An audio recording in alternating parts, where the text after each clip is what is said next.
instilling in you some more research based passion, and she'll be is going to help you kickstart your research journey and help you and guide us through data analysis and development. So it's my great pleasure to welcome Dr. Fatma Faraz. We are really happy to have you here, and thank you for taking time out of your schedule for teaching us. Assalamualaikum, everyone. I hope I'm audible. You are audible, लेकिन volume थोड़ी कम आ रही है आपकी. I tried my best. I think इसके microphone का issue है. Okay. और थोड़ा ऊंचा बोलने की कोशिश करती हूँ. तो अब ठीक है आवाज मेरी? इतनी आवाज इज फाइन या मैं माइक्रोफोन को हाथ में? नहीं, अब it's fine now. ऑलराइट, अगर मसला होता है लेट मी नो. मैं अनप्लग कर दूंगी माइक्रोफोन्स एंड डायरेक्टली.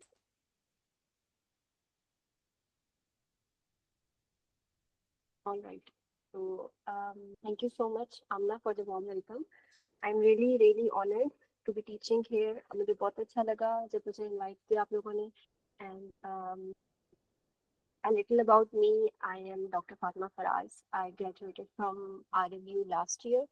उसके बाद मैंने हाउस जॉब कंप्लीट की and अब this is pretty much it. अब like I'm just sitting at home unemployed, working on some of my research projects.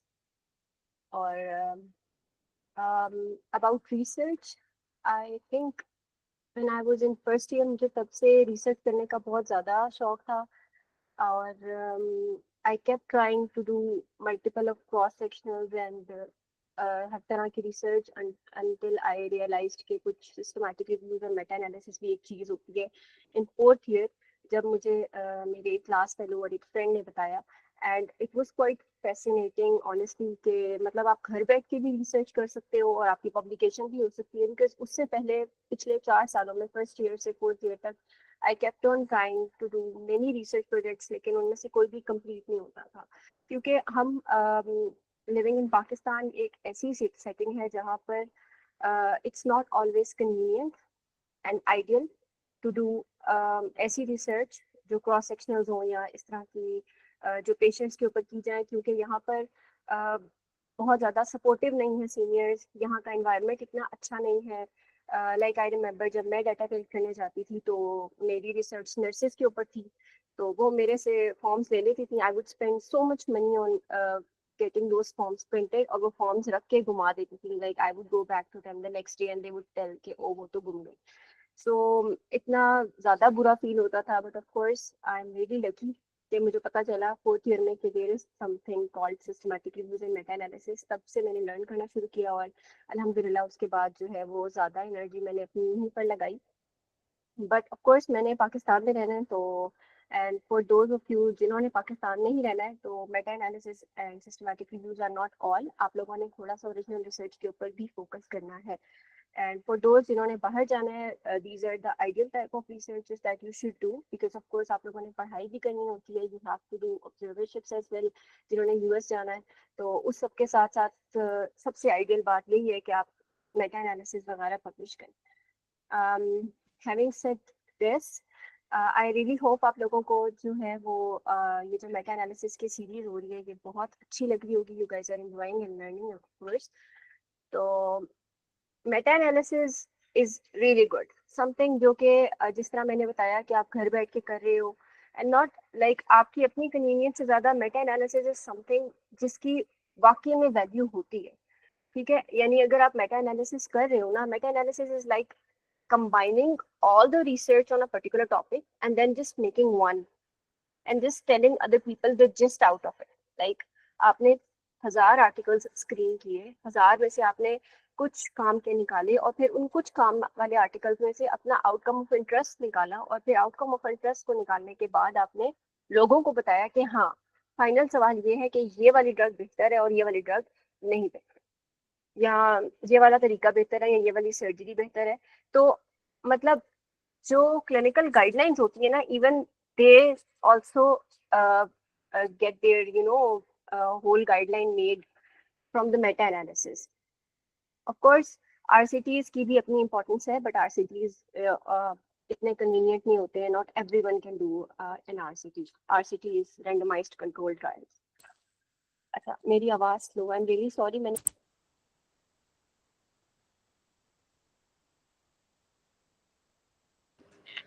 I hope अब मेरी आवाज सही है सबको.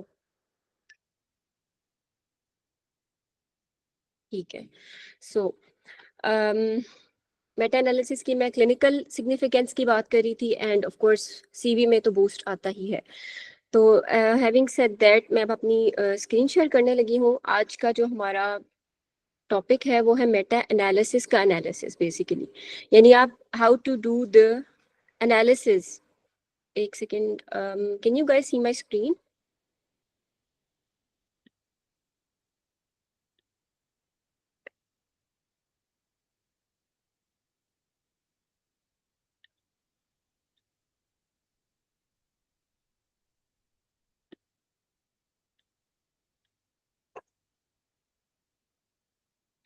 Settings for Meet Google and update this screen sharing to ask.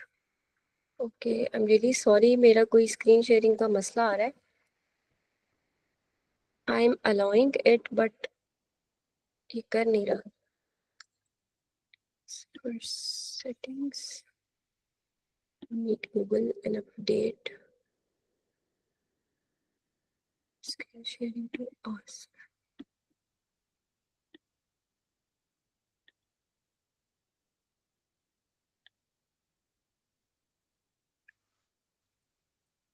Okay.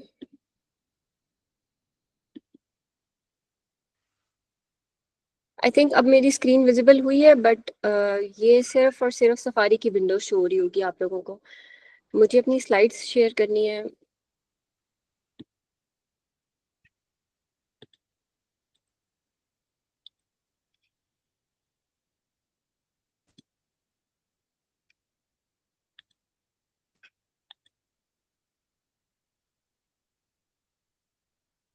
I hope my slides are visible now. Yes, they are. Okay, thank you so much and apologies for the inconvenience. I didn't know कि ये मसला हो जाएगा. अब इसके बाद जब मैं रेवमेंट पे शिफ्ट करूंगी तो you guys have to remind me कि मेरा रेवमेंट वाला विंडो भी मैं शेयर कर दूं, because ये पूरी स्क्रीन शेयर नहीं कर रहा. It's like allowing me to share one specific window at a time. So going back to slides, I'll turn my camera on. Okay. So starting with what we are going to learn today, we are going to learn how a meta-analysis works. We are going to learn about the common effects, sizes, measures for meta-analysis. We have to distinguish between dichotomous and continuous outcomes, and we also have to interpret forest plots and heterogeneity. Just a heads up के मेरे सामने इस वक्त Google meet की कोई window नहीं है. सो अगर मेरी आवाज़ का कोई मसला होता है तो आई would just request one of the hosts कि अपना अनम्यूट करके मुझे इन्फॉर्म कर दें. और अगर कोई क्वेश्चंस होंगे तो फिर मैं वो टाइम टू टाइम उस विंडो में शिफ्ट करके आप लोगों के क्वेश्चंस देख लूँगी. I hope that's fine. So starting from the key components of a Meta analysis, first of all हम लोग पीकोज यानी अपना एक रिसर्च क्वेश्चन डिफाइन करते हैं. आई रियली होप आप लोगों को ये सब बहुत अच्छे से आ गया होगा. पिछले स्पीकर्स ने आप लोगों को सारे अच्छे तरीके से समझा दिया होगा कि हम पीकोज को किस तरह डिफाइन करते हैं. उसके बाद हम सर्च कैसे करते हैं, सर्च करने के बाद हम स्क्रीनिंग किस तरह करते हैं, स्क्रीनिंग के बाद हम एक्सट्रैक्शन करते हैं डेटा की, और एक्सट्रैक्शन के बाद हम डेटा को एनालाइज करते हैं, which is basically how you calculate effect sizes and then you assess heterogeneity. आज इंशाल्लाह हम ये दोनों चीज़ें कवर करेंगे. रिजल्ट्स को इंटरप्रेट करना मैं थोड़ा सा सिखा दूंगी, बट वो मोर ऑफ लाइक मैन्युस्क्रिप्ट वाले का पार्ट होगा. So starting first of all हमारे पास मेटा एनालिसिस में दो तरह के, मतलब अगर मैं ब्रॉडली क्लासीफाई करूँ तो दो तरह के डेटा होते हैं. ठीक है, अगर हम थोड़ा सा और लूज चले जाएं तो 3 होते हैं, 4 भी होते हैं और 5 भी होते हैं. बट मैं आप लोगों को आज मेनली दो तरह के डेटास की ऊपर एनालिसिस सिखाऊंगी. The first is dichotomous and the second is continuous outcomes. So dichotomous is any outcome जिसकी दो ऑप्शंस हो. डाई से आप लोगों ने इसको याद रखना है. ठीक है, सो anything that can be a yes or a no, anything that can be either right or left. mortality यानी डेथ है या बंदा जिंदा रह गया है। इस तरह की चीजों को हम डाइकोटोमस कहते हैं। एनी वेरिएबल जो दोनों ऑप्शंस में से कोई एक ऑप्शन लेगा जिसकी भी कोई भी वैल्यू होगी। I hope that's clear. उसके बाद कंटिन्यूस होता है। कंटिन्यूस इज लाइक एक पूरा स्केल है और स्केल के ऊपर मल्टीपल, फॉर एग्जांपल 1 to 100 का स्केल है, तो हमारा जो आउटकम ऑफ इंटरेस्ट है वो 1 to 100 में कहीं भी फॉल कर सकता है। For example blood pressure levels है, हमें पता है कि blood pressure can be between 0 से लेके 120 तक जा सकता है, 200 तक भी जा सकता है। लाइक एक पूरा स्केल है 0 से लेके 200 तक, 250 तक, जिसके बीच में कहीं पे भी ब्लड प्रेशर फॉल कर सकता है। थर्ड टाइप एक होती है टाइम टू इवेंट डेटा, जिसको हम सर्वाइवल टाइम कहते हैं। ये भी यूज होता है बट ये थोड़ा सा एडवांस्ड हो जाएगा फॉर टुडे, तो इसलिए मैं इसको ज्यादा टच नहीं करूंगी। But time to event data is like patients का सर्वाइवल। मतलब सर्वाइवल और मोर्टेलिटी में ये फर्क है कि मोर्टेलिटी विल जस्ट टेल कि हाँ डेथ हुई या नहीं हुई, सर्वाइवल विल टेल टाइम के हिसाब से कितना सर्वाइवल है, यानी at any particular in time point of time में पेशेंट्स का दूसरे पेशेंट से कितना सर्वाइवल डिफरेंस है, ठीक है, यानी जिंदा रहने का कितना चांस है। सो नीचे मैंने आप लोगों के लिए एग्जांपल्स लिखी हैं। कंटिन्यूअस में आ जाता है weight, it can be any weight, 45, 56, 57, anything, right. Length of stay, यानी length of stay of hospital, आप कितने दिन हॉस्पिटल में रहे, आप 1 दिन भी रह सकते हैं और आप 100 दिन भी रह सकते हैं, राइट। वेंटिलेटर फ्री डेज से बिल्कुल इसी तरह, कितने दिन आप वेंटिलेटर से ऑफ रहे। डाइकोटोमस में जिस तरह आप पास है, फेल है, रिलैप्स हुआ या नहीं हुआ, यानी डिजीज का रिलैप्स हुआ या नहीं हुआ, मोर्टेलिटी हुई या नहीं हुई, this is called dichotomous outcome. ठीक है, I hope I am clear यहाँ तक। अच्छा, एक और बात ये कि मैं इन स्लाइड से बहुत जल्दी से गुजरूंगी and then I shift to RevMan, क्योंकि ज्यादा हमारा फोकस ये होगा कि आज हम रेवमैन को सीखें, रेवमैन को यूज करना सीखें। I hope that's okay. अगर किसी को कोई चीज नहीं समझ आती तो बी क्लियर के कोई बात नहीं, परेशान नहीं होना, ये सारी चीजें सिर्फ बेस बनाने के लिए। अगर आपको रेवमैन यूज करना आ जाएगा ना तो आई एम प्रीटी श्योर कि आपको मेटा एनालिसिस करना आ जाएगा। ये जो छोटे मोटे कॉन्सेप्ट्स होते हैं ना कि आउटकम डेटा से इफेक्ट मेजर कैसे निकलता है, इफेक्ट मेजर होता क्या है, रिस्क रेशियो कैसे निकलती है, वो होती क्या है, these are not important at all. You just know, you must know कि रेवमैन पे डेटा कैसे एंटर करते हैं और उसको इंटरप्रेट कैसे करते हैं। अगर आपको ये चीज समझ आ जाती है कि कौन से डेटा के साथ कौन सा एनालिसिस यूज होता है और क्या वजह हो सकती है, थोड़ी बहुत वो भी समझ आ जाए तो that is enough for you. So outcome data versus effect measure. अच्छा, अब मैं यहाँ से शिफ्ट करती हूँ। Can anyone tell the difference between outcome data and effect measure, और इफेक्ट मेजर क्या होता है?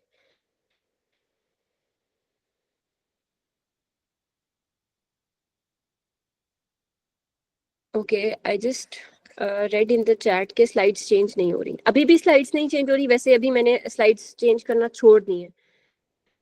I am on the slide that says outcome data versus effect major.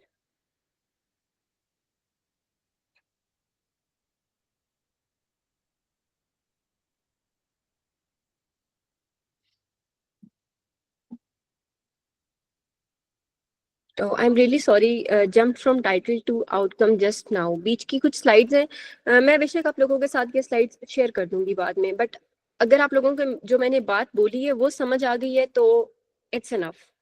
अगर समझ आ गई है तो ठीक, वरना मैं आप लोगों को दोबारा से एक रिवाइज कर देती हूँ। Okay, there are like 51 people in the meeting right now.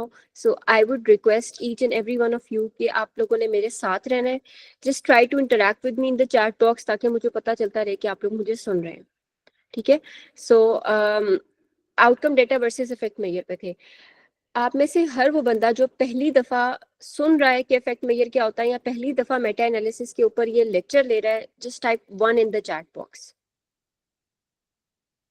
And for those जिन्होंने पहले थोड़ा सा पढ़ा हुआ है या उन्होंने अपने मेटा एनालिसिस किए हुए हैं, they can type 2. This is so I know कि मैंने कितने लोगों को कितना टारगेट करना है.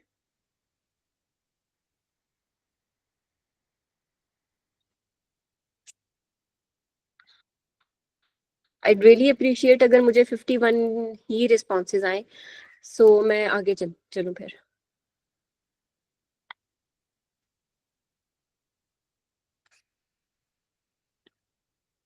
Let me know if the slides are moving now.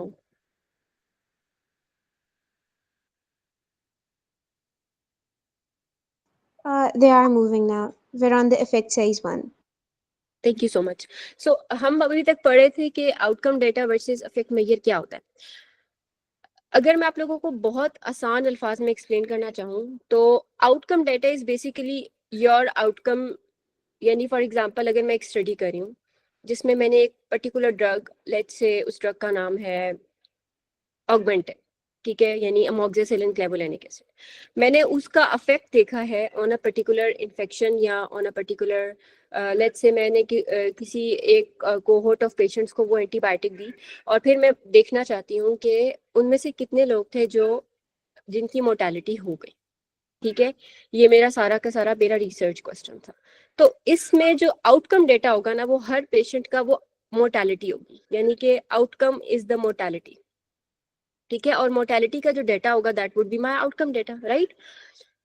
But affect size या अफेक्ट मेजर ये होगा जो मुझे ये बताएगा कि फॉर एग्जाम्पल एक ग्रुप था जिसको ऑगमेंटिन मिली थी और एक ग्रुप था जिसको ऑगमेंटिन नहीं मिली थी, तो उन दोनों के बीच में कितना फर्क था. यानी for example if I just tell you that group A का मीन ब्लड प्रेशर था 120 एंड ग्रुप बी का मीन ब्लड प्रेशर था 130, ठीक है, और ये कह के मैं चुप हो जाऊं, ठीक है, आप कहोगे so what, like what does this imply, right. आपका मेरे से ये सवाल होगा कि इस बात का मतलब ही तो बताओ. फिर मैं आपको नेक्स्ट सवाल में नेक्स्ट में ये बात बोलूं कि हाँ मैं ये कहना चाहती हूँ कि जो ग्रुप ए वाली ड्रग है, यानी जो ग्रुप ए ड्रग है, दैट इज बेटर क्योंकि वो मीन ब्लड प्रेशर को ज्यादा कम करी as compare to group B drug. तो फिर आपको मेरी बात समझ आएगी कि मैं कहना क्या चाह रही हूँ, राइट. इसी तरह जब भी मैं आपको अपना आउटकम डेटा बताकर क्यों हो जाऊंगी, आपको नहीं समझ आएगी मैं क्या कह रही हूँ, अनलेस एंड अनटिल मैं आपको ये बताऊं कि दोनों ग्रुप्स में डेटा का फर्क कितना था.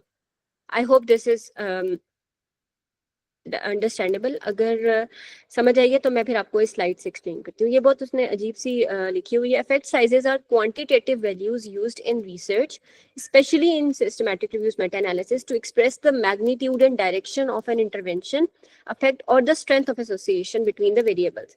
यानी आसान अल्फाज में मेरा ये सवाल है कि अगर ट्रीटमेंट ने फर्क किया है, पहले बताओ किया है या नहीं किया है. दूसरा सवाल ये होगा कि कितना किया है. So basically effect sizes answers to the question कितना, हाउ मच. ठीक है, effect sizes are the numbers that tell us how big the difference is between the two groups. ठीक है, अब इससे आप लोगों को और क्लियर हो जाएगा अगर मैं आपको आप लोगों को आगे समझाऊं तो. फॉर एग्जाम्पल अब हम लोग मेटा एनालिसिस के ऊपर शिफ्ट करें. ठीक है, for example we have study 1 जिसने आपको एक आउटकम डेटा दिया. फॉर एग्जाम्पल इट सेज के 5 या 25 लोग आउट ऑफ टोटल 100 लोग डाइड. ये मेरा स्टडी 1 का आउटकम डेटा है. ठीक है, उससे मैंने अफेक्ट मेजर निकालना है. यानी for example for that particular study, उस स्टडी में जो 25 लोग मरे थे आउट ऑफ 100 लोग, कंपेयर टू उस पर्टिकुलर स्टडी का कंट्रोल ग्रुप, अफेक्ट मेजर मैंने निकाल लिया. ठीक है, देन एक आउटकम डेटा 2 आया.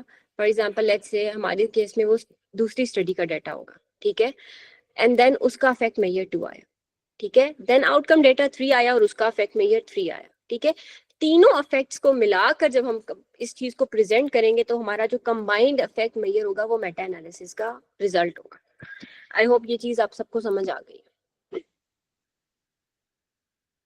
फॉर एग्जाम्पल मैं पूछती हूँ did the people in group A die. ठीक है, हाँ, अगर वो मरे तो फिर दूसरा क्या सवाल होगा, what is the risk of them dying, right. मतलब अगर मैं आप मुझसे ये सवाल करें कि did the people in group A die, I will say yes. तो फिर आपका अगला क्या सवाल होगा कि हाँ कितना रिस्क है उनके मरने का. इसी तरह होता है ना जब हम लोग पेशेंट से बात कर रहे होते हैं, पेशेंट से हम कहते हैं हाँ आपको सर्जरी के बीच में हेमरेज हो सकता है, तो वो हमसे दूसरा सवाल क्या करते हैं, कितना चांस है कि हेमरेज हो सकता है, राइट. हम उनको अगर सर्जरी की कॉम्प्लिकेशंस में ये एक्सप्लेन कर रहे हो कि हाँ सर्जरी के बीच में डेथ भी हो सकती है, तो ऑफ कोर्स वो डर जाएंगे, वो पूछेंगे कितना चांस है. अगर हम उनको बताएं कि 1% चांस है तो फिर इसका मतलब है कि वो रिलैक्स हो जाएंगे. अगर हमको कहें नहीं 90% चांस है तो ऑफ कोर्स वो उनको समझ आ जाएगी. Like the magnitude of affect हमें तब समझ आती है अफेक्ट साइजेस की, अफेक्ट मेजर्स या अफेक्ट साइजेस की मदद से समझ आती है. ठीक है,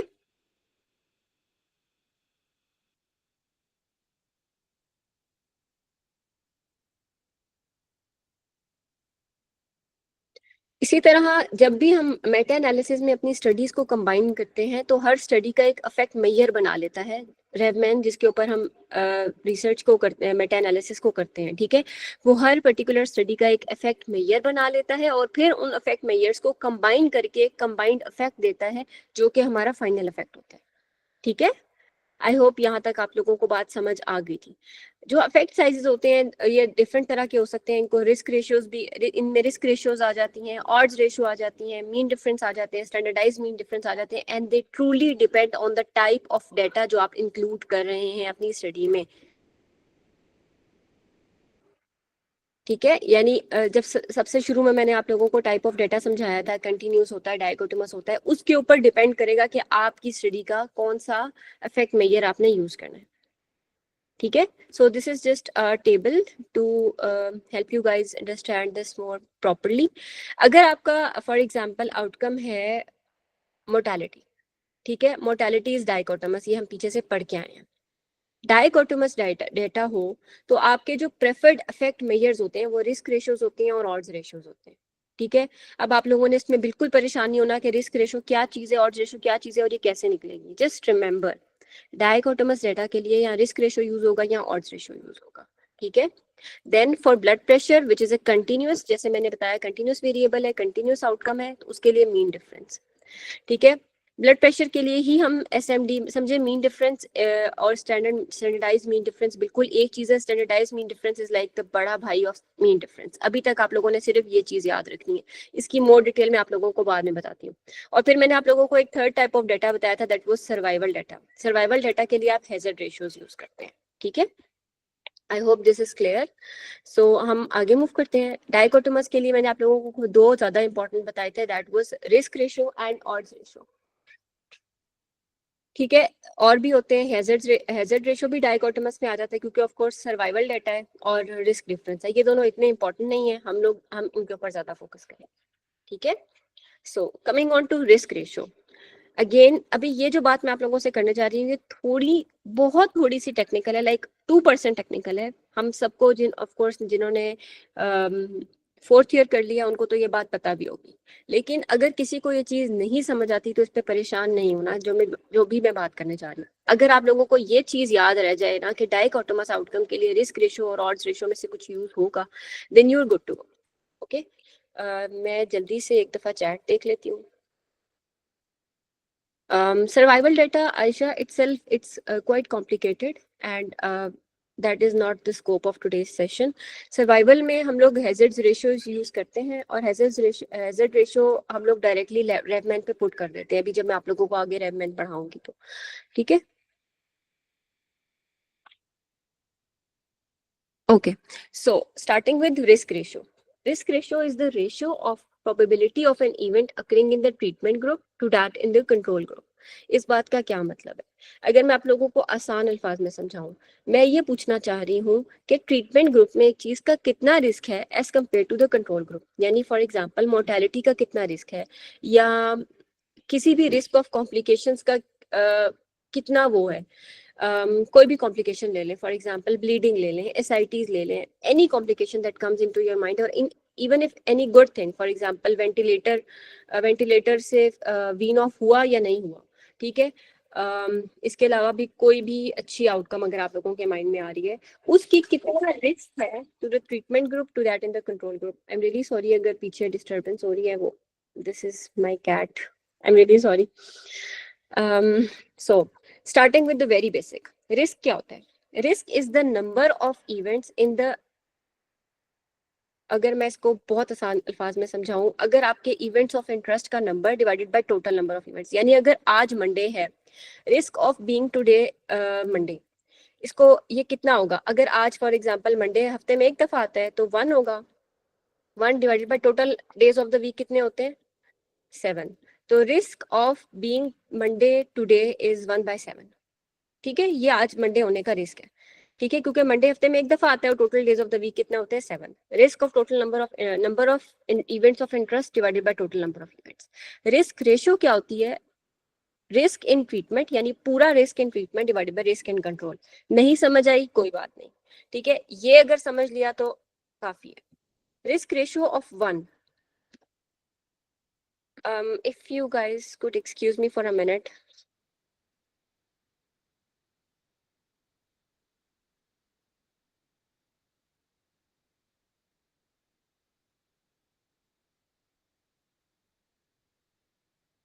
Okay, I'm really sorry for the disturbance. ठीक है, मैं आप लोगों को रिस्क रेशियो समझा रही थी. अगर ये चीज समझ आ जाएगी तो फिर ठीक है. रिस्क रेशियो अगर 1 है, for example risk in treatment divided by risk in control 1 है, इसका मतलब क्या है कि risk of something happening in the treatment and risk of something happening in the control group is बिल्कुल सेम. इसका मतलब ये हुआ कि जो मेरी ट्रीटमेंट ग्रुप में जो ट्रीटमेंट में दे रही थी उसका कोई फायदा ही नहीं हुआ, राइट. उसका कोई अफेक्ट ही नहीं हुआ, ना फायदा हो रहा है ना नुकसान हो रहा है. सही है. Risk ratio more than 1. मोर देन 1 का क्या मतलब है कि जो मेरा न्यूमरेटर है वो ज्यादा बड़ा है, यानी रिस्क इन ट्रीटमेंट ज्यादा है as compare to the risk in control.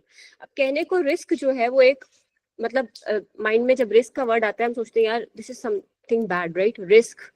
But risk is not always negative. So इसलिए मैंने आप लोगों की क्लैरिफिकेशन के लिए यहाँ चांस का वर्ड लिखा है, बिकॉज अगर रिस्क रेशियो मोर देन 1 है so for that particular outcome आपका इंक्रीज चांस होगा इन द ट्रीटमेंट. ठीक है. एंड अगर रिस्क रेशियो कम है 1 से तो दैट मीन्स के decrease chance in treatment group. Example क्या है, अगर रिस्क रेशियो 2 है इसका मतलब क्या है कि risk of the event in the treatment group is twice higher than in the control group.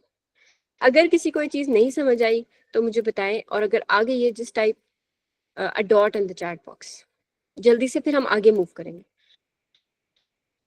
Panic किसी ने नहीं करना, अगर नहीं समझ आती तो परेशान नहीं होना. आई एम रियली सॉरी, मेरी स्लाइड मूव कर भी रही थी कि नहीं कर रही थी, क्योंकि जो मुझे यहाँ पर शो हो रही है मेरी स्लाइड तो काफी पीछे की शो हो रही है, राइट इफेक्ट साइज वाली पे शो हो रही है.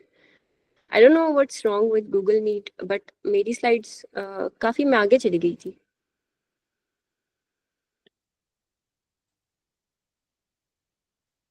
और I should just end the show और मैं इस पे आ जाती हूँ.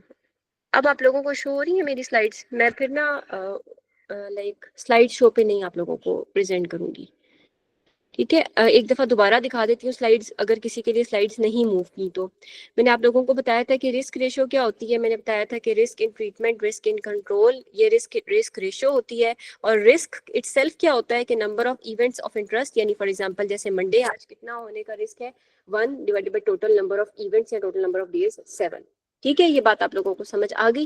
रिस्क रेशियो 1 है no effect. Risk ratio more than 1 increase chance in the treatment group. Risk ratio less than 1 decrease chance और risk in the treatment group. ठीक है.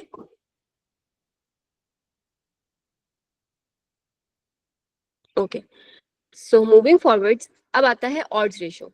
Odds ratio is like risk ratio की तरह की चीज, but odds ratio explains the odds. ठीक है, आप लोगों ने परेशान नहीं होना कि ऑड्स रेशियो क्या देख रहा है, रिस्क रेशियो क्या देख रहा है.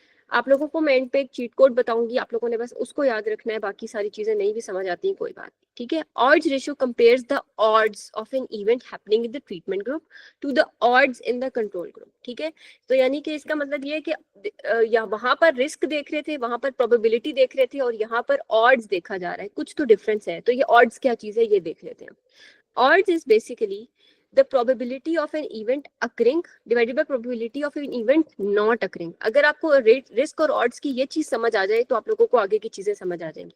फॉर एग्जाम्पल, अगर आज मंडे है, मंडे आज होने के कितने odds हैं? Probability of an event occurring 1, यानी एक दफा ही मंडे हो सकता है, divided by probability of an event not occurring.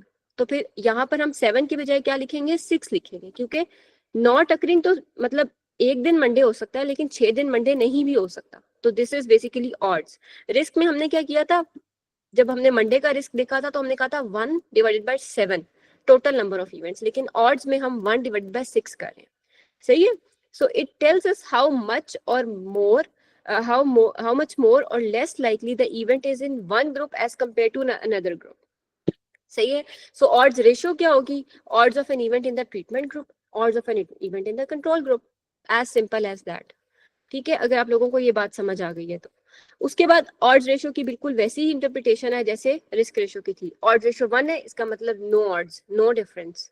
Odds ratio less than 1 है, event is less likely in the treatment group, यानी प्रोटेक्टिव इफेक्ट भी हो सकता है. लेकिन इसको मैंने ब्रैकेट में इसलिए लिखा है क्योंकि लाजमी नहीं है कि ये प्रोटेक्टिव ही हो, डिपेंड्स ऑन द आउटकम. अगर हमारी पॉजिटिव आउटकम है तो फिर लेस देन 1 होना तो एक गलत बात हुई ना. ठीक है. तो और मोर देन 1 है तो event is more likely in the treatment group. ठीक है, आगे चलते हैं। अगर समझ आ गई तो just type a dot in the chat box.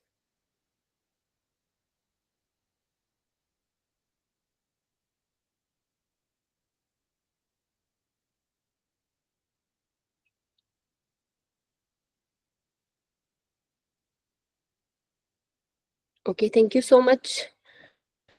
अब हम आगे चलते हैं, सही है। And then there is something called as risk difference. Risk difference बिल्कुल रिस्क रेशो की तरह है, लेकिन हम इसमें risk in treatment minus the risk in control करते हैं। इसके बारे में बहुत बहुत अच्छी बात यह है कि हम इसको फ्रीक्वेंटली यूज नहीं करते, ठीक है। तो ये बहुत अच्छी बात है, क्योंकि हमें इसके ऊपर अपना टाइम लगाने की बिल्कुल जरूरत नहीं है, ठीक है। ये एब्सोल्यूट इफेक्ट दिखाता है, और इसमें बस हमने simply risk in treatment minus risk in control करना होता है, तो ये नॉट ऑलवेज प्रेफर्ड, ठीक है। So coming on to hazard ratio, for someone who was saying कि हैजर्ड्स रेशियो क्या चीज़ है और सर्वाइवल किस तरह होता है, कैलकुलेट होता है। तो हैजर्ड्स रेशियो बिल्कुल जिस तरह हैजर्ड्स इन ट्रीटमेंट, ऊपर जिस तरह हम ट्रीटमेंट डिवाइड बाय कंट्रोल कर रहे थे, बिल्कुल इसी तरह hazards in treatment and hazards in control. अब यहाँ पर मैंने हैजर्ड्स का फॉर्मूला क्यों नहीं लिखा, क्योंकि hazard is itself is a very complex entity, और हैजर्ड्स का फॉर्मूला बिल्कुल सिंपल नहीं होता, और हैजर्ड हम खुद कैलकुलेट भी नहीं करते, हम जो है वो सॉफ्टवेयर से कैलकुलेट करवाते हैं, ठीक है। सर्वाइवल एनालिसिस में यूज होता है।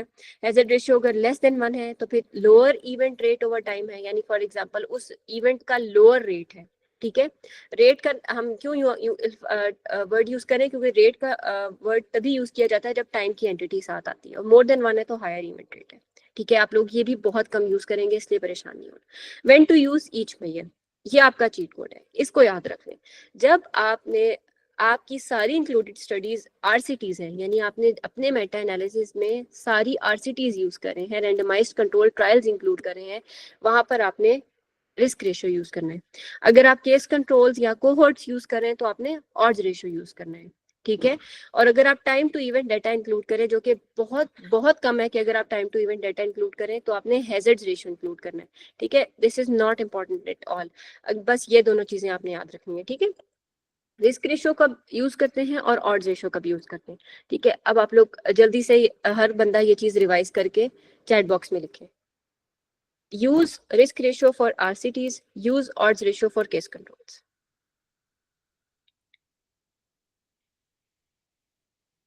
और अगर दोनों का कॉम्बिनेशन हो तो फिर आपकी मर्जी होती है, ठीक है।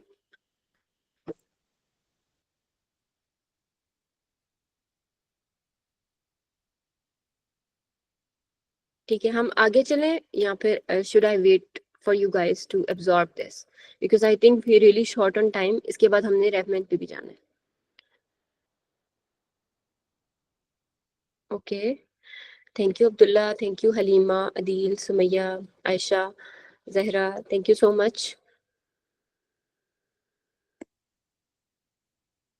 हमने अभी तक क्या पढ़ा है, हमने अभी तक देखा था कि आउटकम डेटा क्या होता है। आउटकम डेटा हर पर्टिकुलर स्टडी आपको रिपोर्ट करेगी, ठीक है। उस आउटकम डेटा से हर पर्टिकुलर स्टडी एक इफेक्ट मेजर निकालेगी, जो कि आपको रेवमैन खुद निकाल के देगा। आपने सिर्फ और सिर्फ आउटकम डेटा डालना होगा रेवमैन पे, उसका इफेक्ट मेजर निकालेगा, और फिर रेवमैन आपको एक कंबाइंड इफेक्ट मेजर दे देगा, ठीक है। और कौन सा इफेक्ट मेजर किस आउटकम के लिए यूज करता है, ये होता है, ये हमने याद कर लिया। अगर आपका आउटकम जो है वो डाइकोटोमस है तो हम रिस्क रेशियो या ऑड्स रेशियो यूज कर लेंगे, अगर कंटिन्यूअस है तो हम मीन डिफरेंस या स्टैंडर्डाइज्ड मीन डिफरेंस यूज कर लेंगे, ठीक है। और अगर तो हमारे पास सारे आरसीटीज हैं तो हम रिस्क रेशियो यूज कर लेंगे, और अगर ऑड्स रेशियो है तो हम अगर केस कंट्रोल्स या कोहोर्ट्स हम इंक्लूड करें तो हम ऑड्स रेशियो इंक्लूड कर लेंगे, ठीक है। अच्छा, उसके बाद हम आगे मूव करते हैं, और अब आ जाते हैं कंटिन्यूअस आउटकम मेजर्स पे। पहले हमने कौन से देखे थे, डाइकोटोमस। डाइकोटोमस में कौन कौन से थे, रिस्क रेशियो था, ऑड्स रेशियो था, और हैजर्ड्स रेशियो था। अब कंटिन्यूअस आउटकम मेजर्स में 2 आते हैं। Number 1 is mean difference, number 2 is standardized mean difference, ठीक है। सो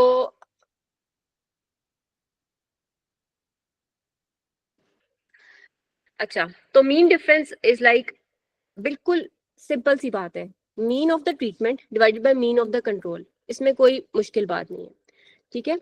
सो इसकी एग्जांपल भी मैंने साथ लिखी हुई है। Mean BP in the treatment group आपके पास आ रहा था 120। फॉर एग्जांपल एक स्टडी थी जिसने एक ग्रुप को दी कोई एक particular drug they the blood pressure lower करने के लिए। आई थिंक, अच्छा हाँ ठीक है, मेरा mic, okay.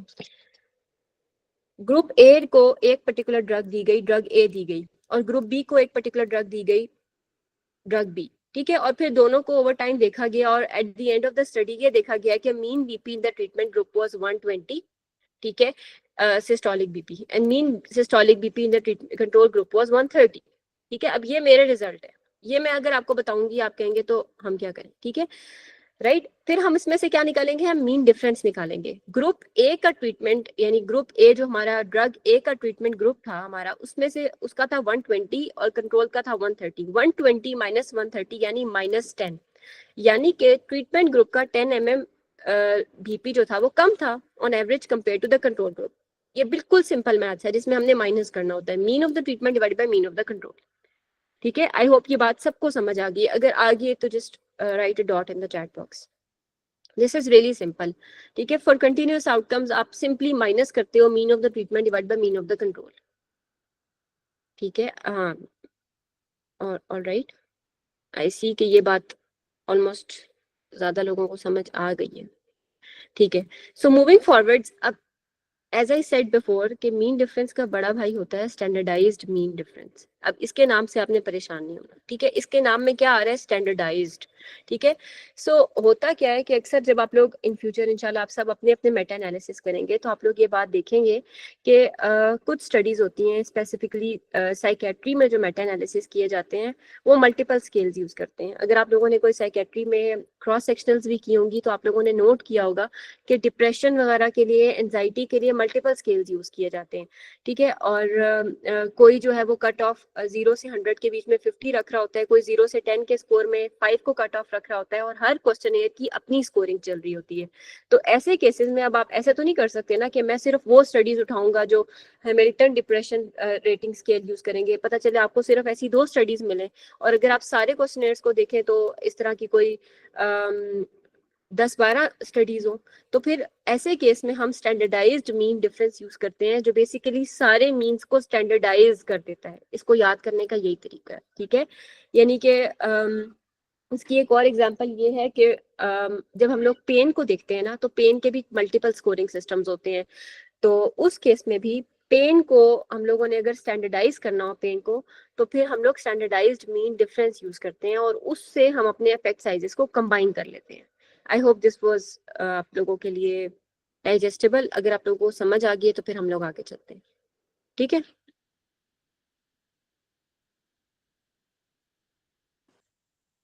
All right, so moving forward, अब आते हैं हम फॉरेस्ट प्लॉट के ऊपर। अभी तक यहाँ तक हमने जितनी भी बातें की, इसके बाद हम इंशाल्लाह रेवमेंट पे मूव कर जाएंगे। तो अगर आप लोगों को यहाँ तक समझ आ गई है तो आप लोग चैट बॉक्स में मुझे बता दें, फिर इंशाल्लाह हम लोग आगे चलते हैं।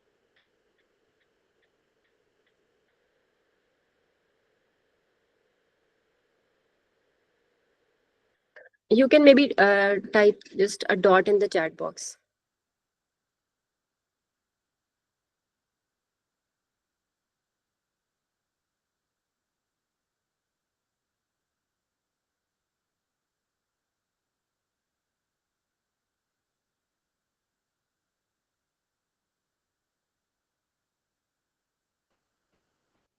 अगर किसी को कोई चीज नहीं समझ आई तो आप तब भी पूछ सकते हैं।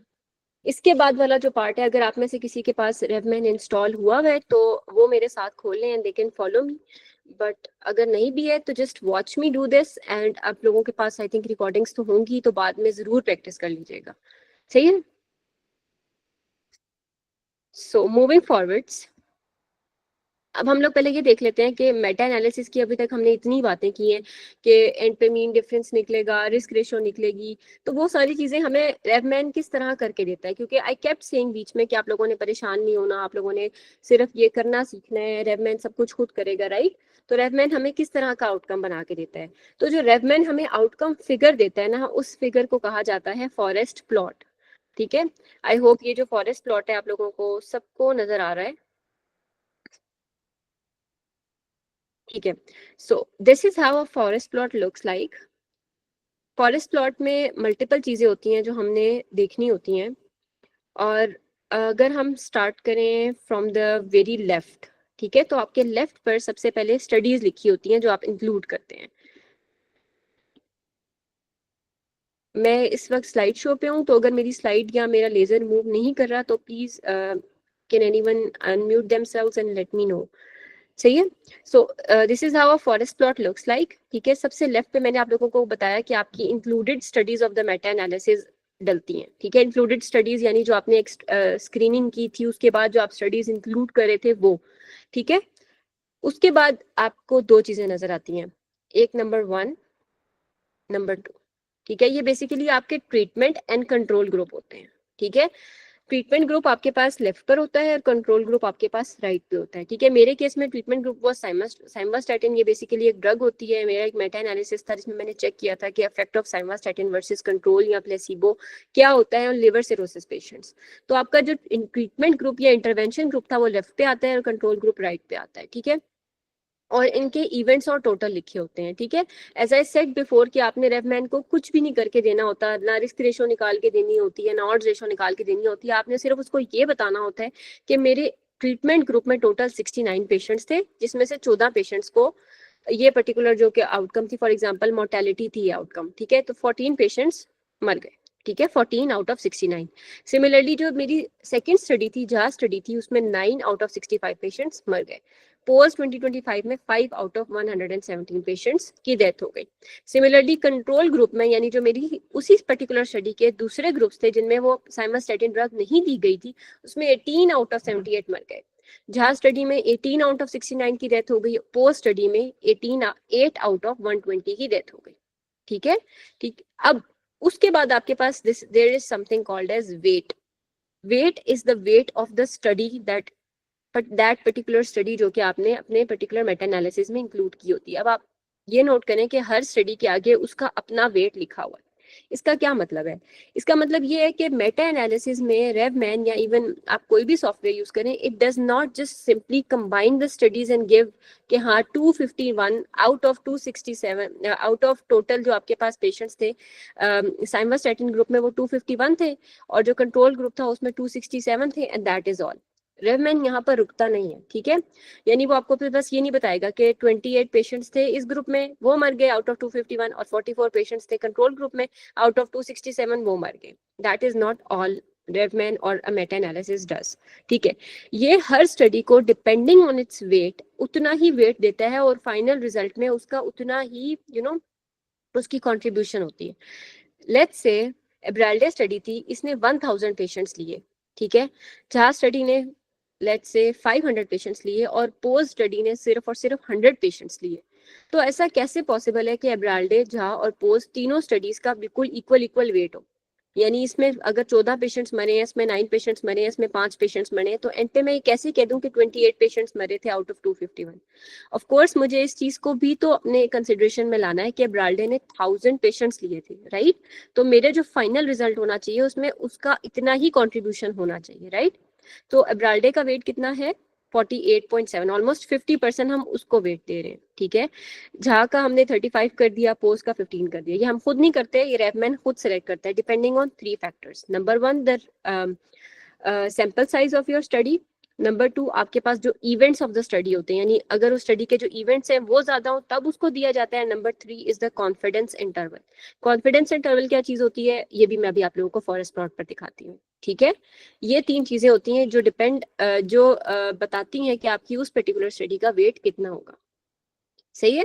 उसके बाद आप एक चीज देखेंगे, risk ratio. Now this seems something familiar. ठीक है, हम पढ़ के आ चुके हैं कि रिस्क रेशियो क्या होती है और कैसे निकलती है, राइट? ऐसी बात है. तो रिस्क रेशियो यहाँ पर एज यू कैन सी रेवमैन ने खुद कैलकुलेट करके लिखा हुआ है विद द 95% कॉन्फिडेंस इंटरवल. यानी फॉर दिस पर्टिकुलर स्टडी ए के लिए आपके पास जो रिस्क रेशियो था वो 0.88 था, जहाँ स्टडी के लिए 0.53 था और पोस्ट स्टडी के लिए 0.64 था. यानी कि सारे 1 से कम है, यानी कि less chance of mortality in the intervention या ट्रीटमेंट ग्रुप. यानी कि साइमवास्टैटिन में मोर्टेलिटी का कम चांस था. तीनों स्टडीज ने मुझे यही बात बताई, हर पर्टिकुलर स्टडी ने अलग-अलग तो मुझे यही बात बताई है. अब देखते हैं कि फाइनल रिजल्ट हमें क्या कहता है. फाइनल रिजल्ट में भी 0.7 आ रहा है. दिस मीन्स के लेस चांस है. सही है, 0.70 इज लेस देन 1, राइट? और हम पीछे से पढ़ के आ चुके हैं कि रिस्क रेशियो या ऑड्स रेशियो अगर 1 से कम होता है तो दैट मीन्स कि there is a less risk और less odds in the treatment group, right? So उसके बाद एक चीज है 95% कॉन्फिडेंस इंटरवल। ये इटसेल्फ ना एक स्टैटिस्टिकल एंटिटी है and it is quite complicated, not very complicated but like इसको समझना पड़ता है। बट अगर मैं आज के लेक्चर के लिए आप लोगों को सिर्फ इतना बता दूं कि जब भी हम लोग रिसर्चेस करते हैं या स्टैटिस्टिकल वर्ल्ड में we are never sure, right.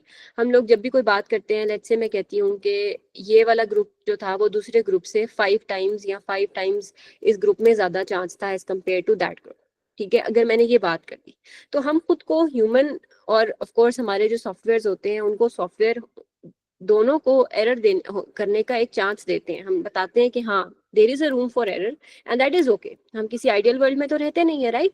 तो फिर हम उसका एक इंटरवल बना देते हैं। हम यानी हम कहते हैं कि 5 तो हमारा रिजल्ट आया है, लेकिन जो इंटरवल है वो ये बन रहा है, फॉर एग्जाम्पल 2 से 6 बन रहा है। और ये भी हम खुद नहीं डिसाइड करते, हमारे जो सॉफ्टवेयर होते हैं ये खुद डिसाइड करके बताते हैं कि कितना। In simpler words 95 confidence interval को आप इस तरह लें कि I am 95% confident that this value of 0.88 lies in between 0.47 and 1.63. ठीक है, ये बात समझ आई।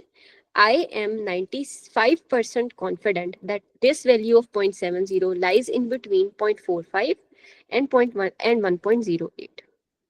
ठीक है, ये बात सबको समझ आ गई है?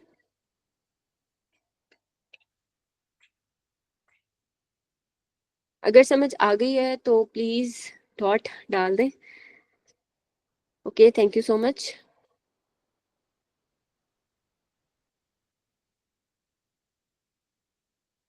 ऑलराइट, आई थिंक मगरिब भी होने वाली है तो हम लोग बीच में इंशाल्लाह मगरिब की भी ब्रेक ले लेंगे। ओके, सो मैं आगे मूव करूं। अच्छा, कॉन्फिडेंस इंटरवल के बाद आता है हमारा असल फॉरेस्ट प्लॉट, यानी इसका जो फिगर है, ठीक है। सो स्टार्ट करते हैं फॉरेस्ट प्लॉट के। बिल्कुल एक इसकी होती है एक्स एक्सिस और एक होती है वाई एक्सिस, यानी एक परपेंडिकुलर इस तरह के लाइन होती है, ठीक है। और उसके ऊपर कुछ हमारे पास नंबर्स लिखे होते हैं। ये हमारे पास एक लाइन ऑफ नो अफेक्ट होती है, ये जो सीधी जा रही होती है लाइन ऑफ नो अफेक्ट, ये 1 होती है in the case of risk ratio and odds ratio and 0 होती है in the case of mean difference and standardized mean difference. Why? Because risk ratio और ऑड्स रेशियो में हम डिवीजन कर रहे थे जब हमने पीछे कैलकुलेशंस की थी। तो डिवीजन के केस में जो हमारे पास जो आंसर आता है वो 1 आता है, राइट, अगर दोनों ग्रुप सेम हो तो। और अगर मीन डिफरेंस यानी फॉर एग्जांपल ट्रीटमेंट ग्रुप का भी 120 और कंट्रोल ग्रुप का भी 120 है डीपी, तो दैट मीन्स कि हमारे पास 0 ही आएगा, right. So line of no effect वाली बात हमें सबको समझ आ गई, राइट। तो अच्छा, इसके बाद ये हर स्टडी को इस तरह से फॉरेस्ट प्लॉट के ऊपर जो है वो प्लॉट कर देता है। अब इसमें एक चीज होती है एक लाइन, एक चीज होती है बॉक्स, और एक चीज होती है इस बॉक्स की अपनी विड्थ या इस बॉक्स का अपना size. Starting from the box, box is basically the point estimate, यानी ये जो 0.88 था ना, ये फॉर दिस पर्टिकुलर स्टडी, ये इसने इसको इधर प्लॉट कर दिया, ये बॉक्स है इधर 0.88, इस बॉक्स का मतलब है 0.88, ठीक है। यानी अगर मैं इसको नीचे से जाकर करूं तो ये 0.88 पे फॉल करेगा, ठीक है। इसी तरह 0.53 इज सेकेंड स्टडी का पॉइंट एस्टिमेट, ठीक है। ये सेकेंड स्टडी है, ये 0.53 पे ये फॉल कर रहा है, ठीक है। देन 0.64 ये हमारी थर्ड स्टडी है और ये इसके ऊपर 0.64 पे फॉल कर रहा है। Easy, simple. थर्ड बात होती है हमारा साइज ऑफ द बॉक्स। जो साइज ऑफ द बॉक्स होता है वो आपके पास वेट ऑफ द स्टडी होती है। अगर मैं इसको दोबारा से रेस करूं तो आप लोग नोट करेंगे कि जो नंबर 1 बॉक्स है, जो सबसे ऊपर वाला एब्राल्डे का बॉक्स है, वो सबसे बड़ा है as compare to the box of post 2025। Why? Because एब्राल्डे का क्या था, वेट ज्यादा था। ये बात हम पीछे से पढ़ के आए हैं कि वेट क्या होता है और किन चीजों के ऊपर डिटरमिन करता है, ठीक है। तो जो साइज ऑफ द बॉक्स है वो क्या है, वेट ऑफ द स्टडी। और इट सेल्फ बॉक्स जहां पर है वो क्या है, हमारा पॉइंट एस्टिमेट या रिस्क रेशियोज या कोई भी पर्टिकुलर एंटिटी जो हम देख रहे हैं, ठीक है। उसके बाद आती है लाइन, ये जो इतनी बड़ी सी लाइन है, ठीक है। ये लाइन होती है, ये हमारा 95% कॉन्फिडेंस इंटरवल होता है, यानी कि 0.47 से लेके 1.63 तक जा रहा था, तो ये देखें 0.47 से लेके 1.63 तक ही जा रहा है, ठीक है। ये चीजें समझना आप लोगों के लिए इसलिए जरूरी है ताकि आप लोगों को समझ आ जाए, वरना इटसेल्फ इसकी बस एक मतलब आई फाइंड दिस इंटरेस्टिंग, वैसे this is like a rule of thumb कि अगर आप लोगों का जो कॉन्फिडेंस इंटरवल की लाइन है, अगर ये लाइन ऑफ नो अफेक्ट को क्रॉस कर रही है, यानी as in this case as in second case and of course in third case as well. This means कि जो आपका उस पर्टिकुलर स्टडी का भी जो अफेक्ट है ना वो ओवरऑल स्टैटिस्टिकली सिग्निफिकेंट नहीं है.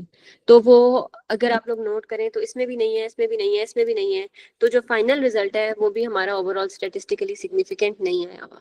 ठीक है. अगर कोई एका दुका स्टडी होती है जिसका कर रहा होता है और बाकी सबका नहीं कर रहा होता पास, जो आपका कॉन्फिडेंस इंटरवल है वो जीरो को या जीरो के इस तरफ हो या जीरो के दूसरी तरफ हो, तो फिर वो हमारे पास सिग्निफिकेंट ही आता है. यानी फॉर एग्जांपल अगर एक लाइन पूरी इधर हो उसका बॉक्स इधर हो, और अगर एक लाइन पूरी इधर हो उसका बॉक्स इधर हो, ठीक है, और तीसरी चौथी सारी इधर ही हो, तो फिर हमारी जो फाइनल ये जो डायमंड बनेगा वो इधर बनेगा. ठीक है. So coming on to the most important thing that is the diamond. ठीक है. अब ये डायमंड क्या चीज है? जितना वैसे मैंने आप लोगों को समझा दिया, I think you all must know by now कि डायमंड क्या चीज है. Can anyone try to guess ये डायमंड क्या चीज है? Yes Abdullah, I will explain in a minute कि आपने कौन सी पी वैल्यू देखनी है. But for now can anyone tell me what like आपको डायमंड क्या बता रहा है?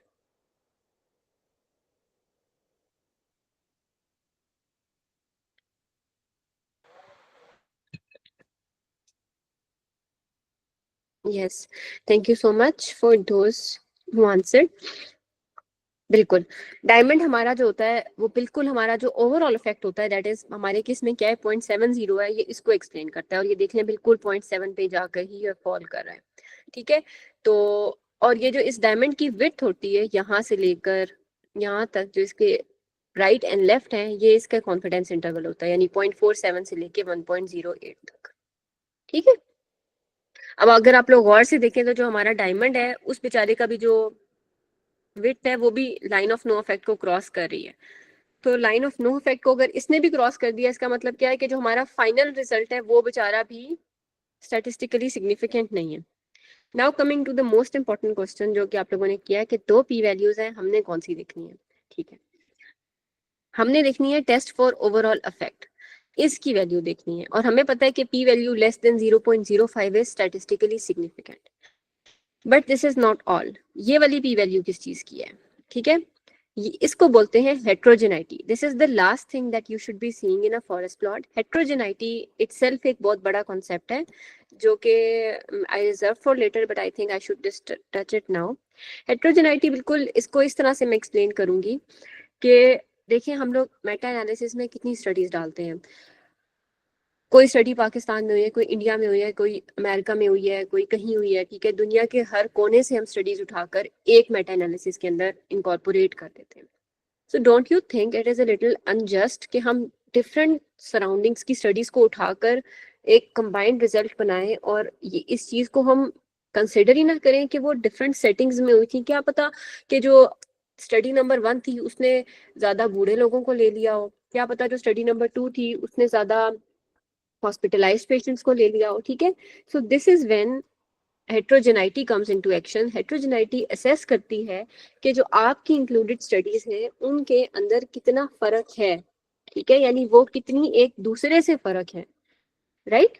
तो heterogeneity is itself very important measure होता है मेटा एनालिसिस जब आप करते हैं. और इसको जब आप करते हैं तो आपको रिपोर्ट करना होता है अपने मेटा एनालिसिस में कि हमारे फॉर ईच पर्टिकुलर आउटकम, यानी फॉर एग्जांपल ये हमारा मोर्टेलिटी का ग्राफ था, तो मोर्टेलिटी के लिए कितनी हेट्रोजेनाइटी थी. फिर इसके बाद अगर आप सेकंड पढ़ते हैं डेवलपमेंट ऑफ एसाइटीज आप करते हैं तो उसके लिए कितनी थी. ठीक है. तो आपको हर किसी के लिए एक्सप्लेन करना पड़ता है.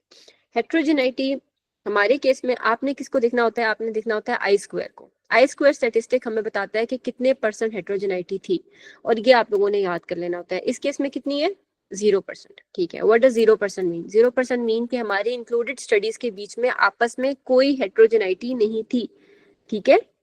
हेट्रोजेनाइटी निकलती कैसे है ये इटसेल्फ एक बहुत बड़ा कॉन्सेप्ट है. कॉकरेन के जो हैंडबुक्स हैं उन सब में लिखा हुआ है, बट आई डोंट थिंक हमें वो अभी समझने की जरूरत है. अगर हमें इतना समझ आ जाए कि heterogeneity looks for the difference in between studies. Okay. अच्छा, हेट्रोजेनाइटी अगर 0 से 25% के बीच में हो तो लो कंसिडर की जाती है, 25 से 50% के बीच में हो तो मॉडरेट कंसिडर की जाती है, 50 से 75% सब्सटेंशियल एंड 75% या 90% तक बहुत ज़्यादा कंसिडर की जाती है, कंसिडरेबल हेट्रोजेनाइटी भी कहा जाता है, ठीक है। बट अगर मैं आप लोगों को सिंपली कहूँ, अपने माइंड में रखें कि हाँ 75% तक एक्सेप्टेबल है, यदि 75% तक अगर आपके मेटा एनालिसिस में आ रही है तो you are good to go, ठीक है। क्योंकि heterogeneity itself it's not something very, you know, very stringent and very important, but you have to report it। Even कॉकरेन के जो अपनी वेबसाइट्स हैं उस पर भी उन्होंने लिखा हुआ है कि ये कोई ऐसी चीज नहीं है कि अगर फॉर एग्जांपल आपकी 90% हेट्रोजेनाइटी आ जाए तो आप कहें चलो यार छोड़ो, मतलब खत्म करो सारा। हेट्रोजेनाइटी अगर आ जाती है तो हमें हेट्रोजेनाइटी के कॉजेज देखने होते हैं, हमें देखना होता है कि क्यों हो रही है हेट्रोजेनाइटी, ठीक है, यानी क्या डिफरेंसेस, ऐसा क्यों हुआ कि हमारी इंक्लूडेड स्टडीज आपस में डिफरेंट हो गई, ठीक है। तो फिर इस केस में हम कुछ कुछ बातें हैं जो हमें कॉकरेन रेकमेंड करता है, वो हमें कहता है कि सबसे पहले आप ये देखें कि जो आपने डेटा इंक्लूड किया है, यानी ये जो सारा डेटा आपने इंक्लूड किया है, ये वाला यहाँ से लेके यहाँ तक, क्या ये आपने ठीक एंटर किया था या नहीं किया था, ठीक है। क्या पता आप जब डेटा एंटर कर रहे हो, स्टडीज से देख रहे हो या अपने आउटकम शीट से देख रहे हो तो 14 बेसिकली झाका हो, या यहाँ पर 14 के बजाय 4 हो, या कुछ भी हो सकता है, राइट। तो आपने सबसे पहले देखना है कि आपने डेटा से ही किया था। नंबर 2, आपने देखना है, बताना है, अगर आपको लग रहा है कि हेट्रोजेनाइटी आई है, 90% हेट्रोजेनाइटी हो गई है, तो आप उसको एक्सप्लेन करने की कोशिश करें। आप बताने की कोशिश करें कि हाँ ये पर्टिकुलर स्टडी थी, ये दूसरी सेटिंग में हुई थी, you can explain your heterogeneity. Number 3 पे you can do a sub group analysis. Sub group analysis क्या होता है मैं इंशाल्लाह आज आप लोगों को एक्सप्लेन करूंगी। नंबर 4 में यू कैन एक्सक्लूड दो स्टडीज जो कि हेट्रोजेनाइटी कॉज कर रही हैं, ठीक है, ये भी मैं आप लोगों को करना सिखा दूंगी। फॉर एग्जाम्पल अगर यहाँ पर हेट्रोजेनाइटी होती 70%, ठीक है, और मैं नोट करती, लेट्स जस्ट सपोज कि मेरे पास 5-6 स्टडीज थी, बिकॉज ऑफ कोर्स इस बेचारे से फॉरेस्ट प्लॉट में सिर्फ 3 ही स्टडीज हैं, तो मैं नोट करती कि 4 स्टडीज जो है वो हॉस्पिटलाइज्ड पेशेंट्स पे हुई थी और एक बेचारी स्टडी जो थी वो नॉन हॉस्पिटलाइज्ड पेशेंट्स पे हुई थी, ठीक है। तो फिर मैं ये एक्सप्लेन कर सकती हूँ कि वो हॉस्पिटलाइज्ड पेशेंट्स की वजह से हुई थी और मैं उसको एक्सक्लूड करके फिर अपना एनालिसिस रन कर सकती हूँ, या फिर मैं सब ग्रुप एनालिसिस कर सकती हूँ जिसमें मैं हॉस्पिटलाइज पेशेंट्स को अलग कर दूं और नॉन हॉस्पिटलाइज पेशेंट्स को बिल्कुल अलग कर दूं, राइट। एंड फाइनली हम एक रैंडम इफेक्ट्स मॉडल यूज करते हैं, उससे भी हम हेट्रोजेनाइटी को कम कर सकते हैं। वो क्या चीज होती है वो हम अभी देख लेंगे, ठीक है। आई होप यहाँ तक आप सबको क्लियर था, और ये इंशाल्लाह मैं आप लोगों को रेवमेंट पे एक्सप्लेन कर दूंगी। फिर हम रेवमेंट पर जाते हैं। लेट मी जस्ट चेक कि मगरिब कब है, और फिर we can take break for मगरिब if it's okay with all the host, और आई कैन कंटिन्यू जैसे आप लोग कहते हैं।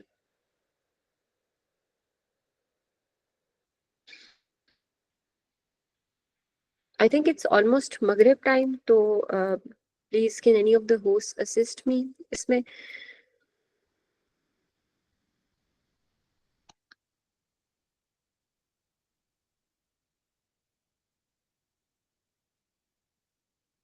Shall I move forward? I hope I'm audible.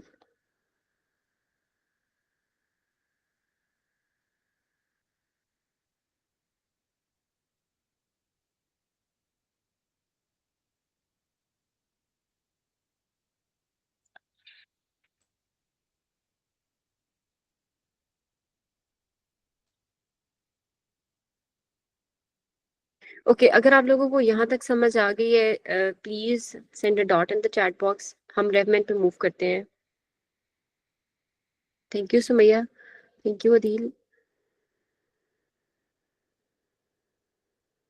All right, so this implies कि मैं सेशन कंटिन्यू रखूँ। All right,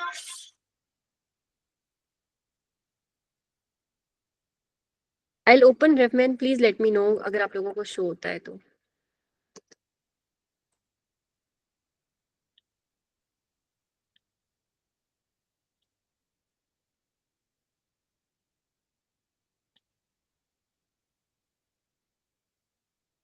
Is my screen visible again?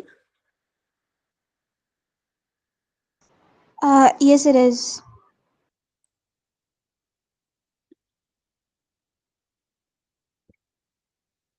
Thank you so much.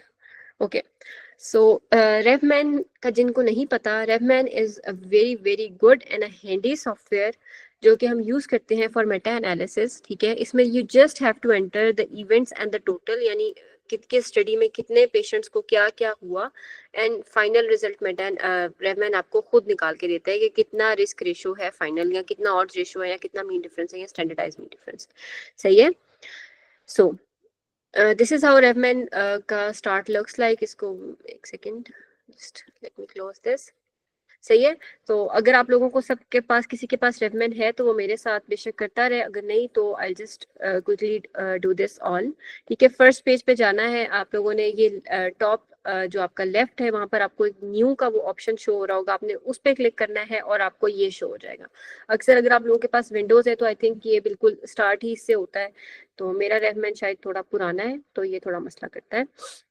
Welcome to the new review wizard, आपने बस इसको next next करते रहना है। अच्छा, नेक्स्ट पे आपके पास वो पूछता है आप कौन सा रिव्यू कर रहे हो। You always have to do intervention review, और टाइप्स ऑफ रिव्यूज भी होते हैं बट हम लोग इंटरवेंशन रिव्यू ही करते हैं, ठीक है। फिर उसके बाद वो आपको एक टेम्पलेट्स दे देता है कुछ कि आप कौन सा टॉपिक कर रहे हैं, और तो आप उसको थोड़ा सा एंटर करते हैं। Honestly this is not very important, why, because हमने सिर्फ एनालिसिस करना होता है, बट मैं आप लोगों को बता देती हूँ। अच्छा, फॉर दिस पर्टिकुलर डेमो मैंने एक हाइपोथेटिकल सा टॉपिक बनाया है और उस टॉपिक के ऊपर मैं आप लोगों को एक्सप्लेन करूंगी मेटा एनालिसिस को, ठीक है। बाद में बेशक अगर आप लोगों को ये डेटा चाहिए भी हुआ तो आप लोग ले लीजिएगा फॉर योर प्रैक्टिस, ठीक है। हाइपोथेटिकल टॉपिक ये है कि आईसीयू में जो पेशेंट्स एडमिट होते हैं उनकी फिजियोथेरेपी कितना फर्क करती है, physiotherapy versus the control group. यानी एक ट्रीटमेंट ग्रुप में फिजियोथेरेपी की गई, चेस्ट फिजियो भी हो सकती है और भी तरह की फिजियोथेरेपीज हो सकती हैं, वो वर्सेस ग्रुप जिसमें नहीं फिजियोथेरेपी की गई। तो हमारे केस में जो हमारा इंटरवेंशन या जो हमारा ट्रीटमेंट ग्रुप होगा वो होगा जिसमें फिजियोथेरेपी हुई, और कंट्रोल ग्रुप वो होगा जिसमें फिजियोथेरेपी नहीं हुई, ठीक है, इन आईसीयू पेशेंट्स, ठीक है। तो फिर मैं यहाँ लिख दूंगी, मेरे ख्याल से जो हमारी पहली टेम्पलेट है वो ही इस पे पूरी आ रही है, वरना मैं दूसरी टेम्पलेट में लिख देती physiotherapy versus control for ICU patients, but I think the first template is good to go. ICU patients, ठीक है, इसको मैं नेक्स्ट कर दूंगी, ये मेरा फुल रिव्यू है, इसको मैं फिनिश कर दूंगी, ठीक है। ये मेरा रिव्यू खुल गया सारा, सही है। अब रेवमैन मुझे इटसेल्फ पूरा वो देता है कि मैं पूरा इसमें रिव्यू एंटर करूं, सारा राइट अप भी इधर कर लूं, but we don't do that here, we just do the analysis और बाकी काम हम अपना खुद करते हैं, ठीक है। तो जब ये इंटरफेस आपके पास आ जाएगा ना, तो आपने क्या करना है कि आपने स्टडीज एंड रेफरेंसेस पे जाना है, ठीक है। स्टडीज एंड रेफरेंसेस पे आप क्लिक करेंगे और इसके पास जाकर रेफरेंस टू स्टडीज के साथ, अच्छा आपको जो साइड पे छोटे छोटे एरोस नजर आ रहे हैं ना, आप इसको क्लिक करते रहेंगे इस तरह, ठीक है। रेफरेंस टू स्टडीज, इसको बस आप यूज करना सीख लें, इसको इटसेल्फ यूज करना मुश्किल भी नहीं है, और अगर ये आ गया तो मतलब ठीक है, ठीक है। रेफरेंस टू स्टडीज पे क्लिक किया और फिर इंक्लूडेड स्टडीज पे क्लिक करना है, ठीक है। अब हम लोग, मैं ये एज्यूम कर रही हूँ कि मैंने आप लोगों के साथ एक पूरा टॉपिक लिया था, हम सब ने उसकी सर्च किया, स्क्रीनिंग की, डाटा स्क्रीनिंग करने के बाद हमने डाटा एक्सट्रैक्शन भी कर लिया और हम एनालिसिस करने लगे। तो हमने रिव्यू मैनेजर खोल लिया या रेवमैन खोल लिया। अब हम इंक्लूडेड स्टडीज, हमने कौन कौन सी स्टडीज इंक्लूड की, हमने 5 स्टडीज इंक्लूड की थी, ठीक है। वो कौन कौन सी थी, वेट अ सेकेंड, ये पावर पॉइंट मैं बंद कर देती हूँ। हमने वो 5 स्टडीज इंक्लूड की थी जिनके नाम मैंने यहाँ पर लिख दिए, ठीक है।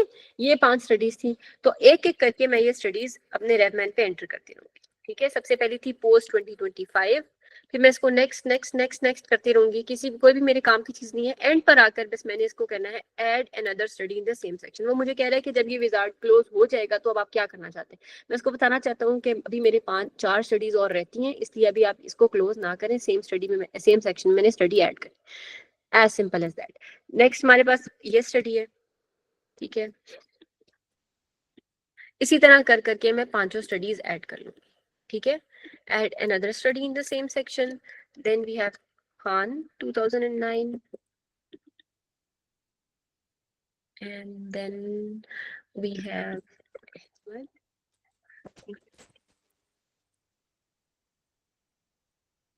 Fine.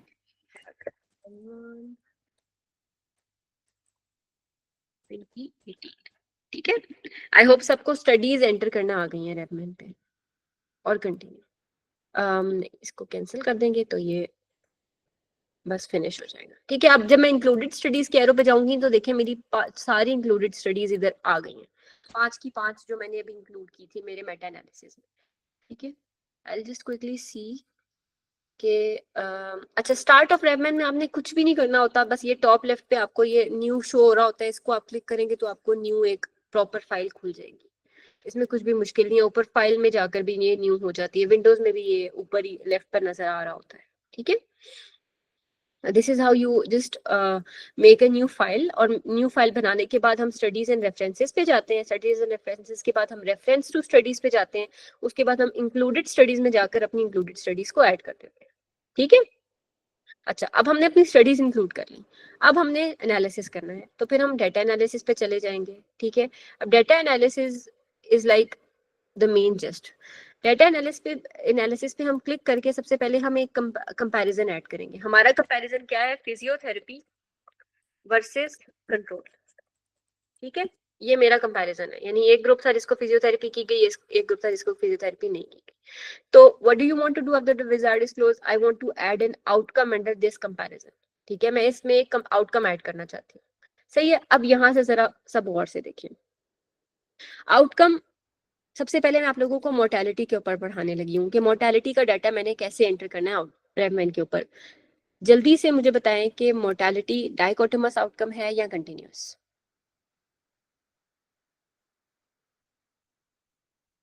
ठीक है, thank you Adeel. Yes, I hope सबको समझ आई है। I have 49 people with me, almost 50, तो आई वुड रियली अप्रिशिएट अगर आप लोग सब मेरे साथ रहें इस पे। ठीक है, डाइकोटोमस आउटकम है, तो डाइकोटोमस पहले से सिलेक्ट हुआ हुआ है, जस्ट डू नेक्स्ट। ठीक है, हम कौन सा आउटकम पढ़ने लगे हैं? हम मोर्टेलिटी करने लगे हैं। ठीक है, हमारा ग्रुप लेवल 1 क्या है? फिजियोथेरेपी, और ग्रुप हमारा जो है 2 ऑफ कंट्रोल ही है। ठीक है, तो नेक्स्ट। अच्छा, अब यहाँ पर कुछ बातें हैं जो यहीं से समझ लें तो आप लोगों के लिए आसानी होगी, अगर आप लोग इनकी डिटेल्स में जाएंगे तो परेशान हो जाएंगे। ठीक है, सबसे पहले वो मुझे कहता है, आसान वाले से करते हैं जो हमें पहले से आता है, अफेक्ट मेजर। कौन सा सेलेक्ट करना चाहूंगी? ऑड्स रेशियो, रिस्क रेशियो या रिस्क डिफरेंस? ठीक है, अगर मेरी सारी स्टडीज जो इंक्लूड हुई हैं वो सारी जो हैं वो आरसीटीज हैं, तो मैं कौन सा आउटकम ऑफ इंटरेस्ट यूज करूंगी? जल्दी से चैट बॉक्स में risk ratio. Yes, very good, you guys are doing very good. ठीक है, ओके, सो रिस्क रेशियो कर लिया। अच्छा, अभी मैंने नेक्स्ट नहीं करना। ठीक है, अब हम आते हैं स्टैटिस्टिकल मेथड के ऊपर। यहाँ पर 3 चीजें लिखी हुई हैं जो मेरे पास ऑप्शंस हैं, पीटो, मेंटल हिंजल, इनवर्स वेरिएंस। ठीक है, ये क्या चीज होती है? ये हमारे पास बेसिकली रेवमैन को हम ऑप्शन देते हैं कि आपने ये पर्टिकुलर जो है वो स्टैटिस्टिकल मेथड यूज करना है। ऑनेस्टली इन सब के बीच में बहुत छोटा छोटा सा डिफरेंस होता है। ठीक है, अगर मैं आप लोगों को एक चीट कोड दे दूं कि आप लोगों ने जब भी डाइकोटोमस आउटकम यूज करनी है, या जब आप लोगों का स्मॉल सैंपल साइज हो, या आप लोगों के इवेंट्स कम हो, यानी इवेंट्स ऑफ इंटरेस्ट कम हो, जैसे हमारे केस में कितने कम है, सिर्फ 25 लोग मरे थे आउट ऑफ उस पर्टिकुलर केस में जो मैंने आप लोगों को स्लाइड्स में दिखाया था, तो तब आपने एमएच यूज करना है, मेंटल हेंजल यूज करना है।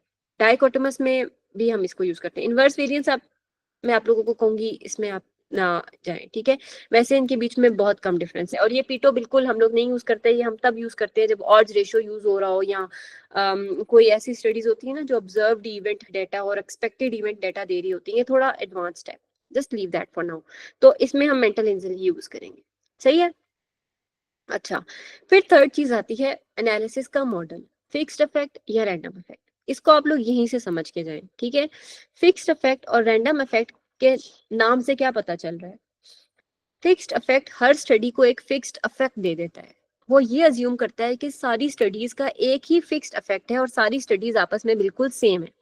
ठीक है, जबकि रैंडम इफेक्ट इतना कूल है कि वो जो है वो अज्यूम करता है कि सारी स्टडीज सेम है, लेकिन हर किसी के अंदर जो है ना वो थोड़ा थोड़ा डिफरेंस है। ठीक है, तो रैंडम इफेक्ट्स ज्यादा यूज किया जाता है। या अगर मैं आप लोगों को इस तरह याद करवाऊं कि हमेशा रैंडम इफेक्ट्स यूज करें, अनलेस एंड अनटिल आप रैंडम इफेक्ट्स यूज करें और हेट्रोजेनाइटी 0% आ जाए, तब आप फिक्स्ड इफेक्ट यूज कर सकते हैं। ठीक है, बट अगर ये इस पर्टिकुलर पेज का आप स्क्रीनशॉट ले लें, डाइकोटोमस आउटकम के लिए आप ये यूज करेंगे, एमएच मॉडल यूज करेंगे, रैंडम इफेक्ट्स यूज करेंगे, रिस्क रेशियो यूज करेंगे, अगर आपकी आरसीटीज इंक्लूड हो रहे हैं। ठीक है, यहां तक सबको समझ आ गई?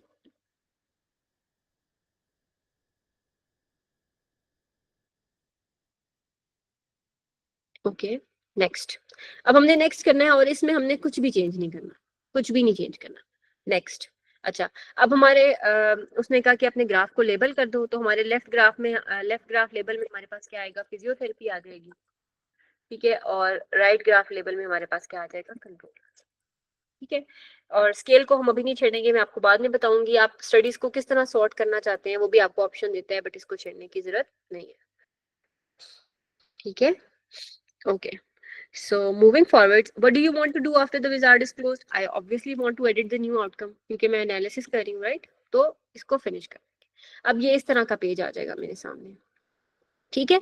So अब as you can see कि मेरे पास सब कुछ तो आ गया, इवेंट्स टोटल भी लिखा आ गया। अब ये थोड़ी सी पिक्चर वैसी बनने लगी है जैसी हम पावर पॉइंट पे देख कर आए हैं, बट यहाँ पर स्टडीज का नाम मिसिंग है, तो वो हम कैसे डालेंगे? हम अपने जो हमारा आउटकम ऑफ इंटरेस्ट है हम उसके ऊपर जाएंगे, ठीक है। ये मेरा डाटा एनालिसिस का वो गुम हो गया, हाँ। अच्छा, ये हमारा आउटकम ऑफ इंटरेस्ट था, मोर्टेलिटी, ठीक है। मोर्टेलिटी पे हम जाएंगे, मोर्टेलिटी पे हम राइट क्लिक करेंगे और हम ऐड स्टडी डाटा करेंगे। हम यहाँ से भी ऐड कर सकते हैं और हम यहाँ से भी ऐड कर सकते हैं। इसको सिंपल इस वाले आइकन को आप क्लिक करेंगे तो आपकी सारी स्टडीज आपको शो हो जाएंगी। अब यहाँ पर हम, वो हमें ऑप्शन क्यों दे रहा है कि हम स्टडी डाटा ऐड करें, वो खुद क्यों नहीं सारी स्टडीज को ऐड कर रहा? क्यों? क्योंकि जब आप लोग लार्ज मेटा एनालिसिस करते हैं या कुछ, most of the time, even 99% of the time, not every outcome is reported by every study. Let's say ये 4 स्टडीज ऊपर वाली जो थी, इन्होंने तो मोर्टेलिटी का डाटा दे दिया, बट पोज ने दिया नहीं, लेकिन पोज ने बाकी और आउटकम्स ऑफ इंटरेस्ट का डाटा दिया हुआ था। इसका मतलब मैं पोज को एक्सक्लूड कर दूं? नहीं, इसका मतलब ये है कि मैं पोज को मोर्टेलिटी स्पेसिफिक एनालिसिस से एक्सक्लूड कर दूं। इसीलिए रेवमैन हमें ऑप्शन देता है कि जब आप कोई भी एनालिसिस करें तो आप अपनी मर्जी से स्टडीज को इंक्लूड कर लें, ठीक है। हमारे केस में क्योंकि सभी कर रही हैं तो हम बस अगर आप लोगों के पास विंडोज है तो आप लोग शिफ्ट सिलेक्ट कर लें, और अगर आप लोगों के पास मैकबुक है तो आप लोग कमांड सिलेक्ट कर लें और सारी स्टडीज को इंक्लूड कर लें, ठीक है। और इसको जस्ट आपने फिनिश कर देना है, सारी स्टडीज आपको नजर आ जाएंगी, ठीक है। ओके, अब यहाँ पर सारा 0 0 0 लिखा हुआ है। Now this is when your outcome data comes in, ठीक है। आप लोग जब डाटा एक्सट्रैक्ट करेंगे तो आप सबको मैं एक टिप देती हूँ कि अपने डाटा को बिल्कुल इस तरह से एक्सट्रैक्ट करें जिस तरह से रेवमैन पे डाटा एंटर होता है। इस तरह बहुत ज्यादा आसानी हो जाती है कि सिंपली आप यहाँ से उठाएंगे और इसको कॉपी करके इधर पेस्ट कर देंगे। अब अगर आप गौर से देखें कि फिजियोथेरेपी का इवेंट्स और टोटल यहाँ पर, और कंट्रोल का इवेंट्स और टोटल, और इधर अगर आप लोग गौर से देखें तो फिजियोथेरेपी का इवेंट्स टोटल और कंट्रोल का event total, intervention basically physiotherapy है, ठीक है। बिल्कुल वैसे ही डाटा कलेक्ट हुआ हुआ है, राइट। तो फिर इसलिए मैं यहाँ से इसको उठाऊंगी और इसको कॉपी करके इसके फर्स्ट वाले पे छोड़, अगर आपके पास विंडोज है तो सिर्फ इसको क्लिक करेंगे, पेस्ट करेंगे तो पेस्ट हो जाएगा। अगर मैकबुक है तो सारों को उठाकर पेस्ट करेंगे तो पेस्ट हो जाएगा। मेरा समहाउ रेवमैन मुझसे कभी कभी नाराज हो जाता है, तो अनफॉर्चुनेटली मुझे सारी जो है वो स्टडीज को मैनुअली एंटर करना पड़ता है। अब ये हो गया, ठीक है। आपने खुद देखा कि मैंने सिर्फ ये 4 कॉलम्स ऐड किए हैं और बाकी पूरा का पूरा सारा डाटा रेवमैन ने खुद एंटर किया है। ऐसा ही है, मैंने खुद कोई जादू नहीं किया, राइट। इसी तरह होता है कि रेवमैन पे सारा काम खुद होता है, और इसीलिए मैं आप लोगों को कह रही थी कि परेशान नहीं होना कि रिस्क रेशो कैसे निकलता है और हमें समझ नहीं आ रही। अगर आप लोगों को उसकी इंटरप्रिटेशन समझ आ गई तो यूर गुड टू गो, सही है। सो अब इसने हर स्टडी का वेट भी निकाल लिया, वो भी हम देख लेते हैं। आप लोगों ने राइट पर अगर देखें तो 4th जो आइकन है उसको क्लिक करेंगे तो आपका फॉरेस्ट प्लॉट बन जाएगा, ठीक है। यहाँ तक आने के बाद आप लोगों को थोड़ा सा थोड़ा सा डोपामिन रश मिला है कि हाँ हम लोगों ने एटलीस्ट कुछ बनाना सीख लिया। ओके, रीच Islam, I wasn't able to hear the cheat code, my session accidentally got cut off. It's okay, मैं आप लोगों को दोबारा एक्सप्लेन कर दूँ। यहाँ तक अगर सबको समझ आ गया है please write it dot in chat box. हमने फॉरेस्ट प्लॉट बनाना सीख लिया है, ठीक है। I hope you guys are happy. Forest plot बनाना इतना ही आसान होता है, ये जितना इसकी हवा बनी होती है बिल्कुल भी मुश्किल नहीं है, सही है। Okay, thank you so much. So moving back, अब फॉरेस्ट प्लॉट तो बन गया, इंटरप्रिटेशन भी हम देख लेंगे, बट आप लोगों को ये थोड़ा मुझे बुरा लग रहा है कि काम की बातें सिर्फ इधर हुई हुई है और ये सारा खाली है, ठीक है। तो ये वाला मसला मैं कैसे हल करूं?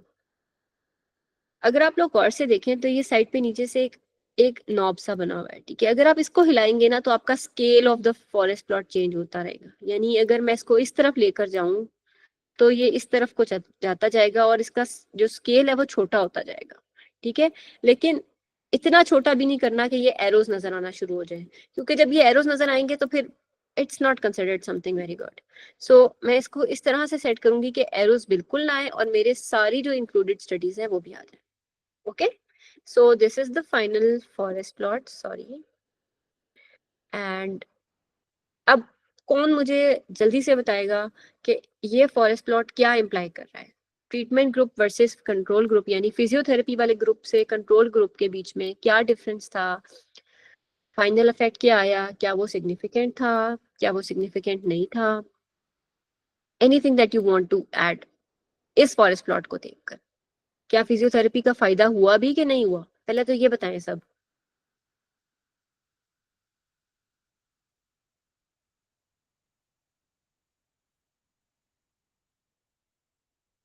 Okay Huda Habib, I don't remember मैंने क्या बताया था फॉरेस्ट प्लॉट से पहले, but I think I revise later तो समझ आ जाएगी।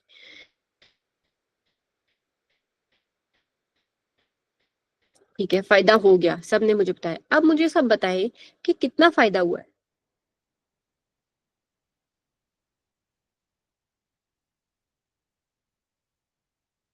यानी कितने अगर मैं नंबर्स की फॉर्म में पूछूं तो क्या रिस्क रेशियो या क्या इफेक्ट मेजर थी फाइनल उसकी?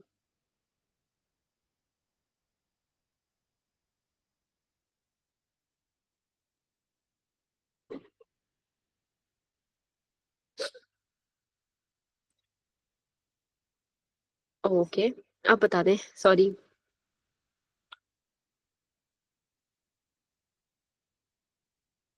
0.65, ठीक है। सो 0.65 था हमारा लास्ट, हमारा फाइनल जो इफेक्ट मेजर था। एंड ऑफ कोर्स ये 1 से कम है, इसका मतलब है कि जो हमारा फिजियोथेरेपी ग्रुप था उसमें मोर्टेलिटी कम थी। नहीं भी समझ आती तो रेबमैन मुझे खुद बता देता है कि लेफ्ट वाला जो है वो फेवर कर रहा है फिजियोथेरेपी को, तो यानी वो कम है मोर्टेलिटी, तो फिजियोथेरेपी वाला ग्रुप अच्छा रहा है, उसमें कम मोर्टेलिटी हुई है।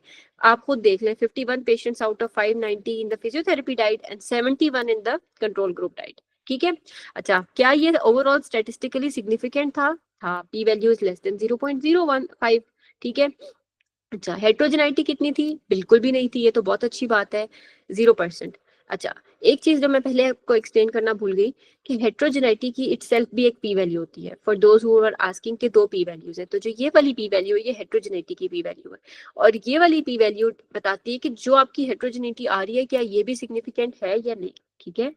अब हमारे केस में तो वैसे ही 0% है, so we don't care even if it's significant और not, I would just see के 0% थी, ठीक है। बट एक चीज याद रखनी है कि अगर ये पी वैल्यू 0.1 से कम है दैट मीन्स हेट्रोजेनिटी सिग्निफिकेंट है। यानी इवन तो हेट्रोजेनिटी इटसेल्फ एक नेगेटिव चीज है, डोंट लाइक इस चीज में आपने कंफ्यूज नहीं होना। अच्छा, एक बात। दूसरी बात, the cut off for the cut off P value for heterogeneity is not 0.05, it is 0.1, ठीक है। इस चीज को बस याद रख लें। यानी अगर ये होता 0.09, तो अगर ये टेस्ट फॉर ओवरऑल इफेक्ट की पी वैल्यू 0.09 होती ना तो हमारा ओवरऑल इफेक्ट सिग्निफिकेंट ना होता, बट हेट्रोजेनिटी हमारी सिग्निफिकेंट होती for that particular P value अगर इसकी पी वैल्यू 0.09 होती तो, ठीक है। यानी कि कट ऑफ फॉर हेट्रोजेनिटी जो पी वैल्यू है वो 0.1 है और जो ओवरऑल इफेक्ट जो हम नॉर्मली यूज करते हैं वो 0.05 ही है, सही है। ओके, अच्छा, अब हमने ये सीख लिया, अब हम इसको सेव कैसे करेंगे? हम इसको इस तरह सेव करेंगे कि यहाँ पर हमारे पास सेव का ऑप्शन आ रहा है, हम इसको सेव एज करेंगे और हम यहाँ पर फॉरेस्ट प्लॉट का प्रॉपर नाम लिखेंगे। हमारे फॉरेस्ट प्लॉट का क्या नाम है? मोर्टेलिटी है, ठीक है।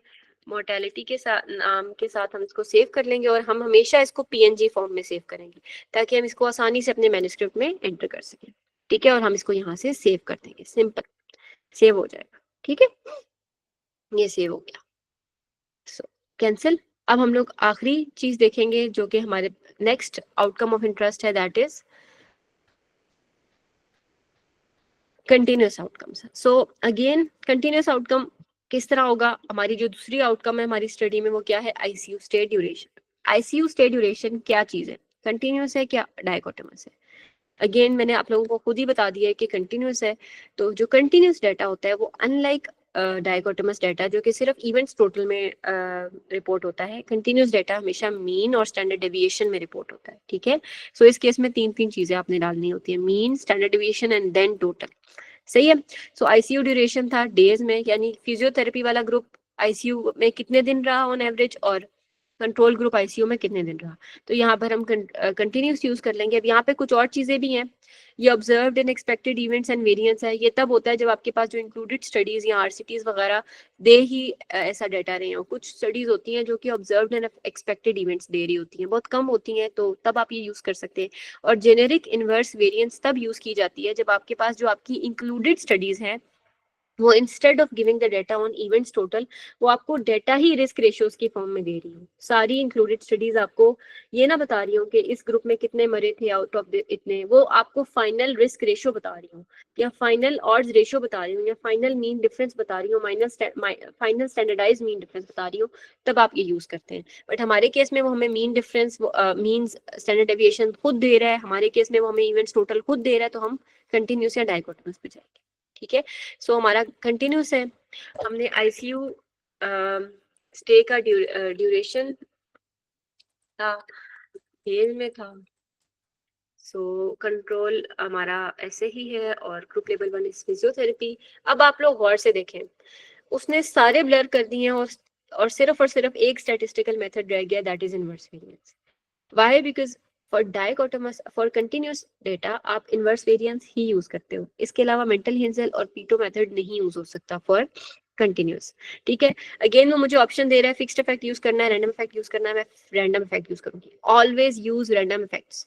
ठीक है, ये आई थिंक पहले किसी ने ये बात स्किप कर दी थी, तो ये मैं अभी रिवाइज भी करी हूँ, तो दोबारा देख लें। ठीक है, जब हम डाइकोटोमस डेटा यूज कर रहे थे, हम मेंटल हिंसल यूज कर रहे थे, रैंडम इफेक्ट्स यूज कर रहे थे, और रिस्क रेशियो यूज कर रहे थे। अब हम लोग कंटिन्यूस डेटा में इनवर्स वेरिएंस, रैंडम इफेक्ट्स और मीन डिफरेंस, अभी हमने एसएमडी नहीं किया, हम मीन डिफरेंस ही करेंगे। ठीक है, नेक्स्ट नेक्स्ट। और हमारा क्या ग्रुप है? फिजियोथेरेपी है, और यहाँ पर हमारे पास कंट्रोल ग्रुप है। नेक्स्ट। ठीक है, so what do you want to do? I want to edit the new outcome. So ये आ गया। ठीक है, अब मैं कहाँ जाऊंगी? अब मैं इसको राइट क्लिक करूंगी, I will add the study data, मैं कंट्रोल दबाऊंगी, मैं सारी स्टडीज को कंट्रोल करके सेलेक्ट कर लूंगी और यहाँ से ऐड। अब गौर से इसका इंटरफेस देखें, mean SD total, mean SD total, mean SD total, और इसका देखें, mean SD total, mean SD total, mean SD total. ठीक है, बिल्कुल इसी तरह हमने डाटा एक्सट्रैक्ट किया था, तो इसी तरह से हम अपने डाटा को एंटर कर देंगे। अब आई रियली होप कि मेरा रेवमैन मुझे इसको कॉपी पेस्ट करने दे, तो आप लोगों को ये साथ ही मैं समझा दूंगी। ओके, नहीं करने दे रहा, बट आई न्यू नहीं करने देगा, इसलिए मैंने आप लोगों के लिए पहले से लिख के रखा हुआ है। oops, never mind, I will open the recent file. ये ना सारा डेटा मुझे पता था कॉपी पेस्ट करने में मसला होता है मेरे रेवमैन में, तो मैं आप लोगों के लिए क्लास से पहले से मैंने एंटर करके रखा हुआ था, तो ये मैंने एंटर कर दिया। और ये हमारा फाइनल, बिल्कुल just like continuous outcomes, categorical या डाइकोटोमस आउटकम, कंटिन्यूस आउटकम की भी बिल्कुल ऐसी ही फॉरेस्ट प्लॉट बन जाता है। ठीक है, सो अगेन हम इसको इंटरप्रेट कर लेंगे, लेकिन पहले हम देख लेते हैं कि इसका स्केल थोड़ा सा ठीक कर लेते हैं। स्केल हम यहाँ तक कर लिया हमने। ठीक है, अब ये फॉरेस्ट प्लॉट बन गया। सही है, अगेन ये 5 स्टडीज थी, और फाइनल मीन डिफरेंस है -1.31। अब कौन सबसे अच्छा बच्चा मुझे बताएगा कि क्या फाइनल इफेक्ट आया भी है या नहीं, और अगर आया है तो कितना आया है। ठीक है, और अगर कोई बहुत ही ब्रिलियंट होगा तो वो मुझे एक स्टेटमेंट में लिख के बताएगा कि physiotherapy group versus control group में कितने एवरेज डेज का मीन डिफरेंस था, आईसीयू स्टे का डेज का कितना डिफरेंस था। ठीक है, मैं ये वाली टैब को शिफ्ट नहीं करूंगी, so you can like easily right, फिर मैं एक ही दफा आप लोगों की चैट में जाती हूँ।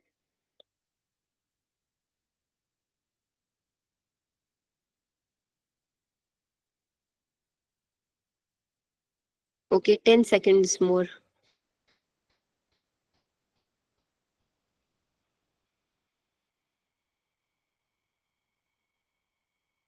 All right, what do you guys से? कोई एक भी रिस्पॉन्स नहीं आया हुआ।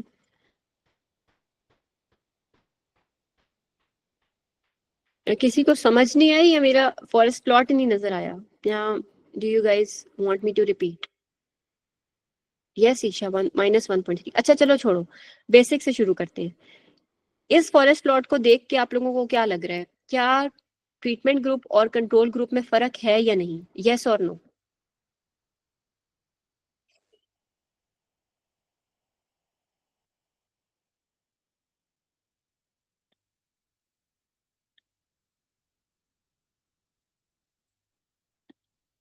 जस्ट राइट यस और नो इसको देखकर। Okay, I really want 2 to 3 more responses before I can move forward and I like मुझे पता चल जाए कि आप लोगों को समझ आ रही है।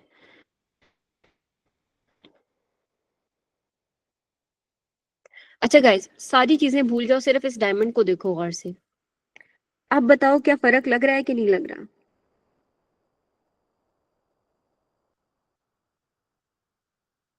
लग रहा है, बिल्कुल लग रहा है, ठीक है। अच्छा, क्या वो फर्क स्टैटिस्टिकली सिग्निफिकेंट लग रहा है कि नहीं लग रहा? पूरे प्लॉट को भूल के सिर्फ ये देखो कि ये diamond line of no effect को नहीं क्रॉस कर रहा, जिस तरह मैंने समझाया था। It is far away from zero, ठीक है। लग रहा है सिग्निफिकेंट लग रहा है। दूसरा हम किस तरह देख सकते हैं, ओवरऑल इफेक्ट की पी वैल्यू को देखकर। पी लेस देन 0.00001, इतनी छोटी पी वैल्यू, यानी कि बहुत अच्छी बात है, ठीक है। अच्छा, अब तीसरा सवाल, जरूरी सवाल, कितना फर्क लग रहा है?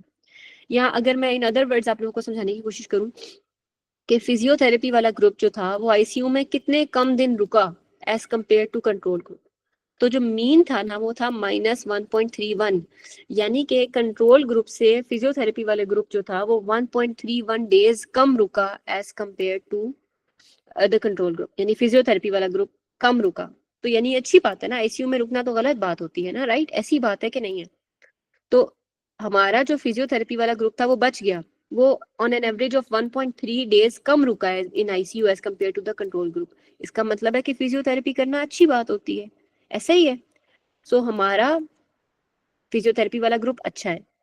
-1.31 is the mean difference of their duration in ICU, और इसकी कॉन्फिडेंस इंटरवल क्या है? -1.52 एंड -1.09, ठीक है। अब ये माइनस में है तो अच्छी बात है, अगर ये प्लस में होता यानी ऑन द राइट साइड होता तो ये किसको फेवर करता? ये हमारे कंट्रोल ग्रुप को फेवर करता, ठीक है। तो ये गलत बात हो जाती, ये far away from the zero है और ये ऑन द लेफ्ट साइड है, ये फेवर कर रहा है एक्सपेरिमेंटल को, फिजियोथेरेपी को। तो अच्छा, जल्दी से मुझे बताओ कि हेट्रोजेनिटी कितनी है?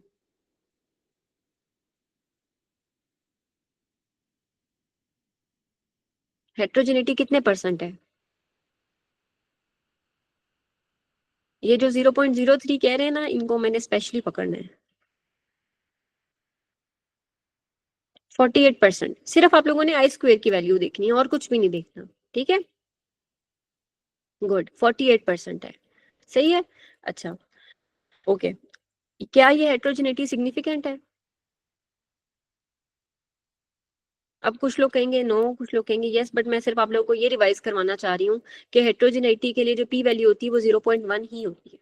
तो आपकी मर्जी है, आप इसको सिग्निफिकेंट लें या ना लें। कुछ लोग कहते हैं लेस देन 0.1, कुछ लोग कहते हैं 0.1, ठीक है। सो अच्छा, 48% की हेट्रोजेनिटी इज एक्सेप्टेबल, राइट? ठीक है, समझ आ गई। अगेन हम इसको सेव कर लेंगे यहाँ से, forest plot ICU stay duration करके सेव कर लेंगे। अच्छा, एक चीज है कि यहाँ पर आप लोग गौर से देखें कि जो मेरा पिछला था ना फॉरेस्ट प्लॉट, उसमें मैंने यहाँ पर फॉरेस्ट प्लॉट के बीच में लिखा हुआ था फेवर्स फिजियोथेरेपी फेवर्स कंट्रोल, और यहाँ के फॉरेस्ट प्लॉट पे लिखा आ रहा है फेवर्स, ये क्या हो गया? उप्स, मेरा सारा डेटा कुछ हो गया है आई थिंक। अच्छा, ये उस दूसरी स्टडी में चला गया। Okay, recent files, oops, where are you? Physiotherapy for ICU patients,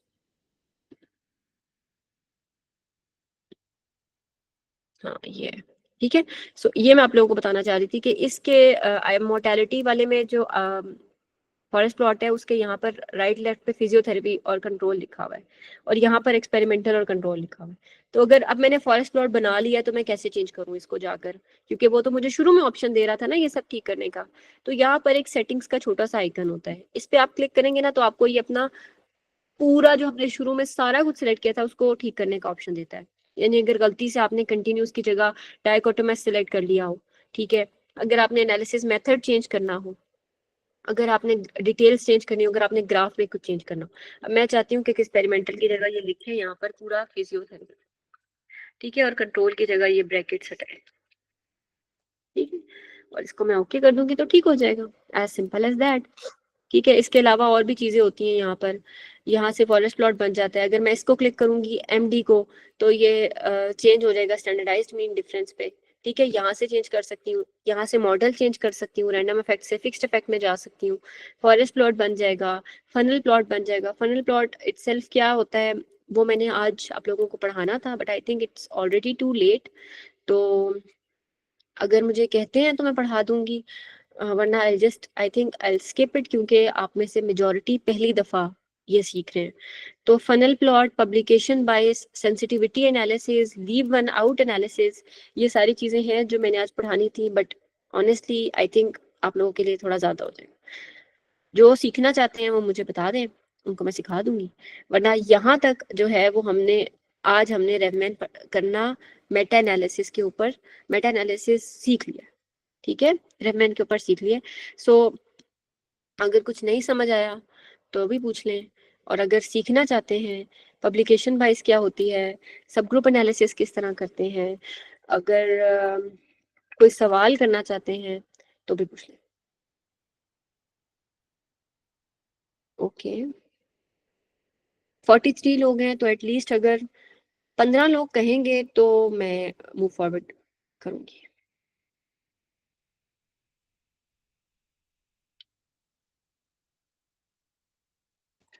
रेवमैन I am not sure, क्योंकि मैंने फ्री किया था, बट आई हर्ड उसके बाद कि अब पेड हो गया।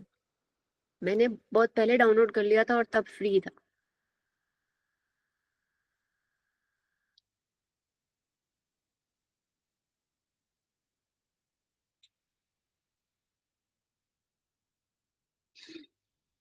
ओके, अभी तक 5 लोगों ने मुझे कहा है कि मैं सिखा दूं।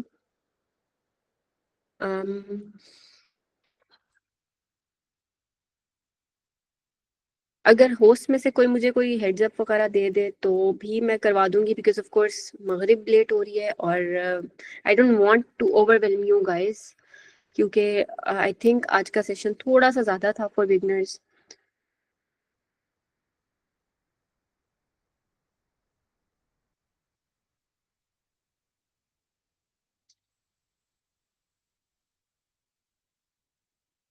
Which studies give you data in different forms instead of mean difference, and when studies give you data in different forms instead of mean difference and standard deviation, what to do? Okay, in that case आप लोग क्या करते हो कि आप उन सबको एक कॉमन इफेक्ट मेजर में कन्वर्ट कर लेते हो, ठीक है। कन्वर्ट किस तरह करते हैं, रेवमैन ने अपने ही कन्वर्टर्स जो हैं वो उसके ऑनलाइन अवेलेबल हैं, ठीक है। उसमें आप सिंपल मीन एंटर करते हो तो वो आपको मीडियन वगैरह दे देता है। आई होप मेरे पास हो भी, उसका नाम क्या था, कैलकुलेटिंग समथिंग था, कैलकुलेटिंग आई थिंक, एक सेकेंड।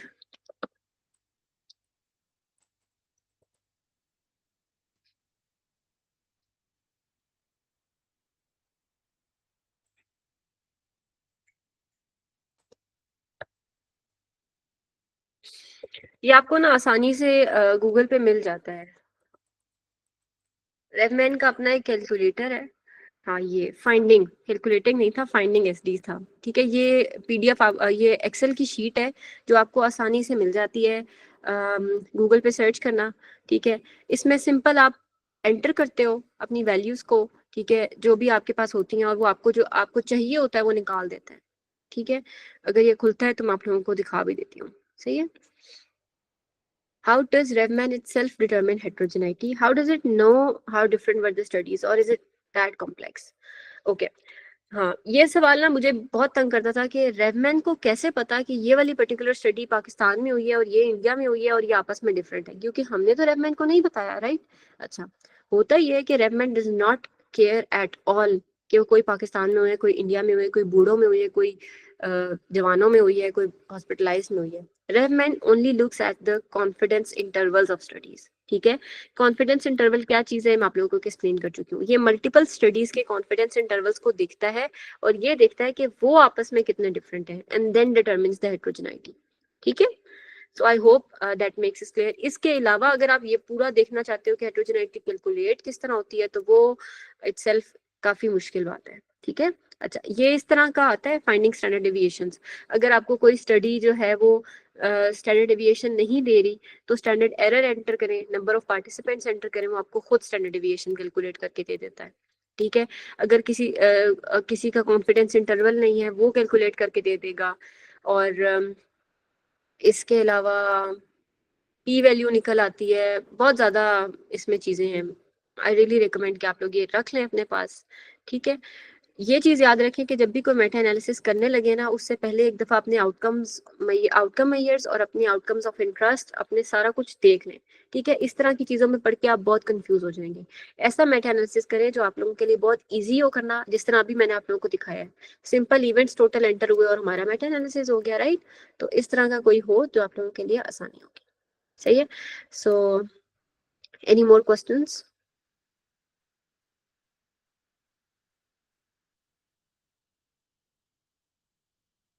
मैं आप लोगों को ये एक्सप्लेन कर देती हूँ कि सब ग्रुप एनालिसिस होता क्या है. सब ग्रुप एनालिसिस जिस तरह मैं आप लोगों को आई थिंक पूरी मीटिंग में एक्सप्लेन करती आई हूँ कि अगर हम लोग कभी कुछ स्टडीज हम इंक्लूड कर रहे हो, 5 स्टडीज इंक्लूड की हमने, उसमें से 3 स्टडीज हॉस्पिटलाइज्ड के ऊपर थी, 2 नॉन हॉस्पिटलाइज्ड के ऊपर थी, तो हमारे पास एक ऑप्शन होता है रेवमैन में कि हम रेवमैन को कहते हैं कि आप हॉस्पिटलाइज्ड को अलहदा करके और नॉन हॉस्पिटलाइज्ड को अलहदा करके रिजल्ट्स बताएं और एक कंबाइंड रिजल्ट बताएं. तो इसको हम बोलते हैं सब ग्रुप एनालिसिस. फिर एक चीज होती है सेंसिटिविटी एनालिसिस. सेंसिटिविटी एनालिसिस ये होता है कि आपकी जो इंक्लूडेड स्टडीज हैं उनकी रिलायबिलिटी क्या है, यानी वो कितनी रिलायबल हैं, वो आप उसके लिए सेंसिटिविटी एनालिसिस करते हैं. उसमें बेसिकली ये होता है कि आप एक एक स्टडी को रिमूव करते रहते हैं. ठीक है, और देखते रहते हैं कि उस स्टडी को रिमूव करने से रिजल्ट पे कितना फर्क आ रहा है. ठीक है, एक वो बात होती है. दूसरा, आप जो लो क्वालिटी स्टडीज होती हैं उनको निकाल देते हैं to make your results of course more reliable, right? So इसके अलावा if you are shifting from random effects से फिक्स्ड इफेक्ट्स के ऊपर या फिक्स्ड इफेक्ट्स से रैंडम इफेक्ट्स के ऊपर, तो इसको भी it's considered a part of sensitivity analysis.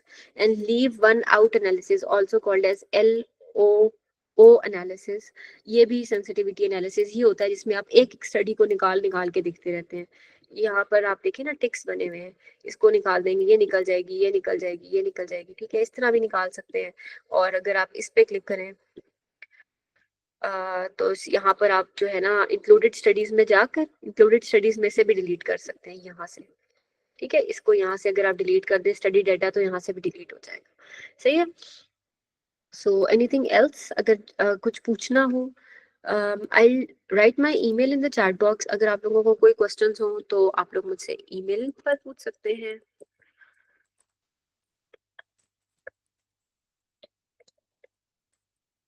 ठीक है, और आज टाइम कम था, वरना हम लोग और डिटेल में डिस्कस करते.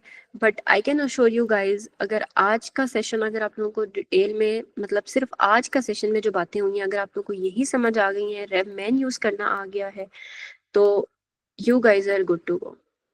यू शुड नो कि आप लोगों को मतलब मेटा एनालिसिस एटलीस्ट करना आ गया. ठीक है,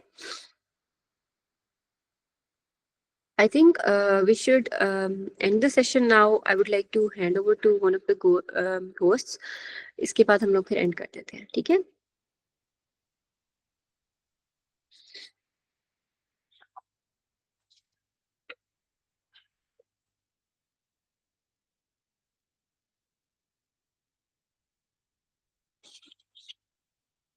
शुरू में आई थिंक आप लोगों का कोई विश वाला क्वेश्चन था, जिसमें काफी लोगों ने लिखा हुआ था कि to be able to do meta analysis, to be able to get hands on research, to gain valuable knowledge, to have a good grasp on meta analysis. I really like those students जिन्होंने ये बात की, क्योंकि you know, like wishing for something and then working for it is something that's really good, and you guys should consider yourself privileged कि आप लोग at least learn कर रहे हैं ये चीज़. कुछ लोग हैं जो सिर्फ सोचते रहते हैं. ऑनेस्टली मेरे साथ काफ़ी मेरी फ्रेंड्स थी जो पूरा 5 साल सिर्फ सोचती रही कि रिसर्च करते हैं, और अब now it's the time to apply for jobs. तो वो एक दूसरे से पूछ रही होती हैं अगर कोई हमारे नाम की कोई रिसर्च है तो प्लीज़ बता दो. And not to flex but अल्हम्दुलिल्लाह मुझे इस चीज़ की कोई टेंशन नहीं है, क्योंकि मैंने अपनी उन सारे 5 सालों में मैंने मेहनत करके रिसर्च कर ली, तो अब मैं आराम से भी बैठ जाऊँ, मुझे मसला नहीं होगा. तो I think all of you are medical students, तो मैं आप सबको ये कहूँगी कि अभी रिसर्च कर लो, बहुत फ़ायदा है. बाहर भी जाना है, पाकिस्तान में भी रहना है, अभी करके बैठ जाओगे ना तो सुकून है. बाद में आप लोगों ने ट्रेनिंग करनी होगी और इतनी रिस्पॉन्सिबिलिटीज़ होती हैं आफ्टर 25, तो आप लोग इतना ज़्यादा रिसर्च नहीं कर पाते हो. तो पहले से कर लोगे, CV बना लोगे तो बहुत आसानी रहेगी. ठीक है. So okay, so I think I'll end the meeting myself because कोई host है नहीं अभी. So thank you so much everyone for listening to me, for bearing with me. मुझे बहुत अच्छा लगा आप लोगों को पढ़ाकर. I really hope आप लोगों को पढ़ के भी अच्छा लगा होगा. कोई भी क्वेश्चन होता है आप लोग जो है वो मेरे ईमेल पर मुझसे पूछ सकते हैं, मेरा नंबर ले सकते हैं किसी भी होस्ट से. I am always available. अगर किसी ने कोई मेटा एनालिसिस करना हो उसके लिए भी मैं हेल्प करने के लिए अवेलेबल हूँ. तो thank you so much. Okay, general question: how long can it take to complete a meta-analysis? If you have a good team, you can complete a meta-analysis in less than 2 months. Okay,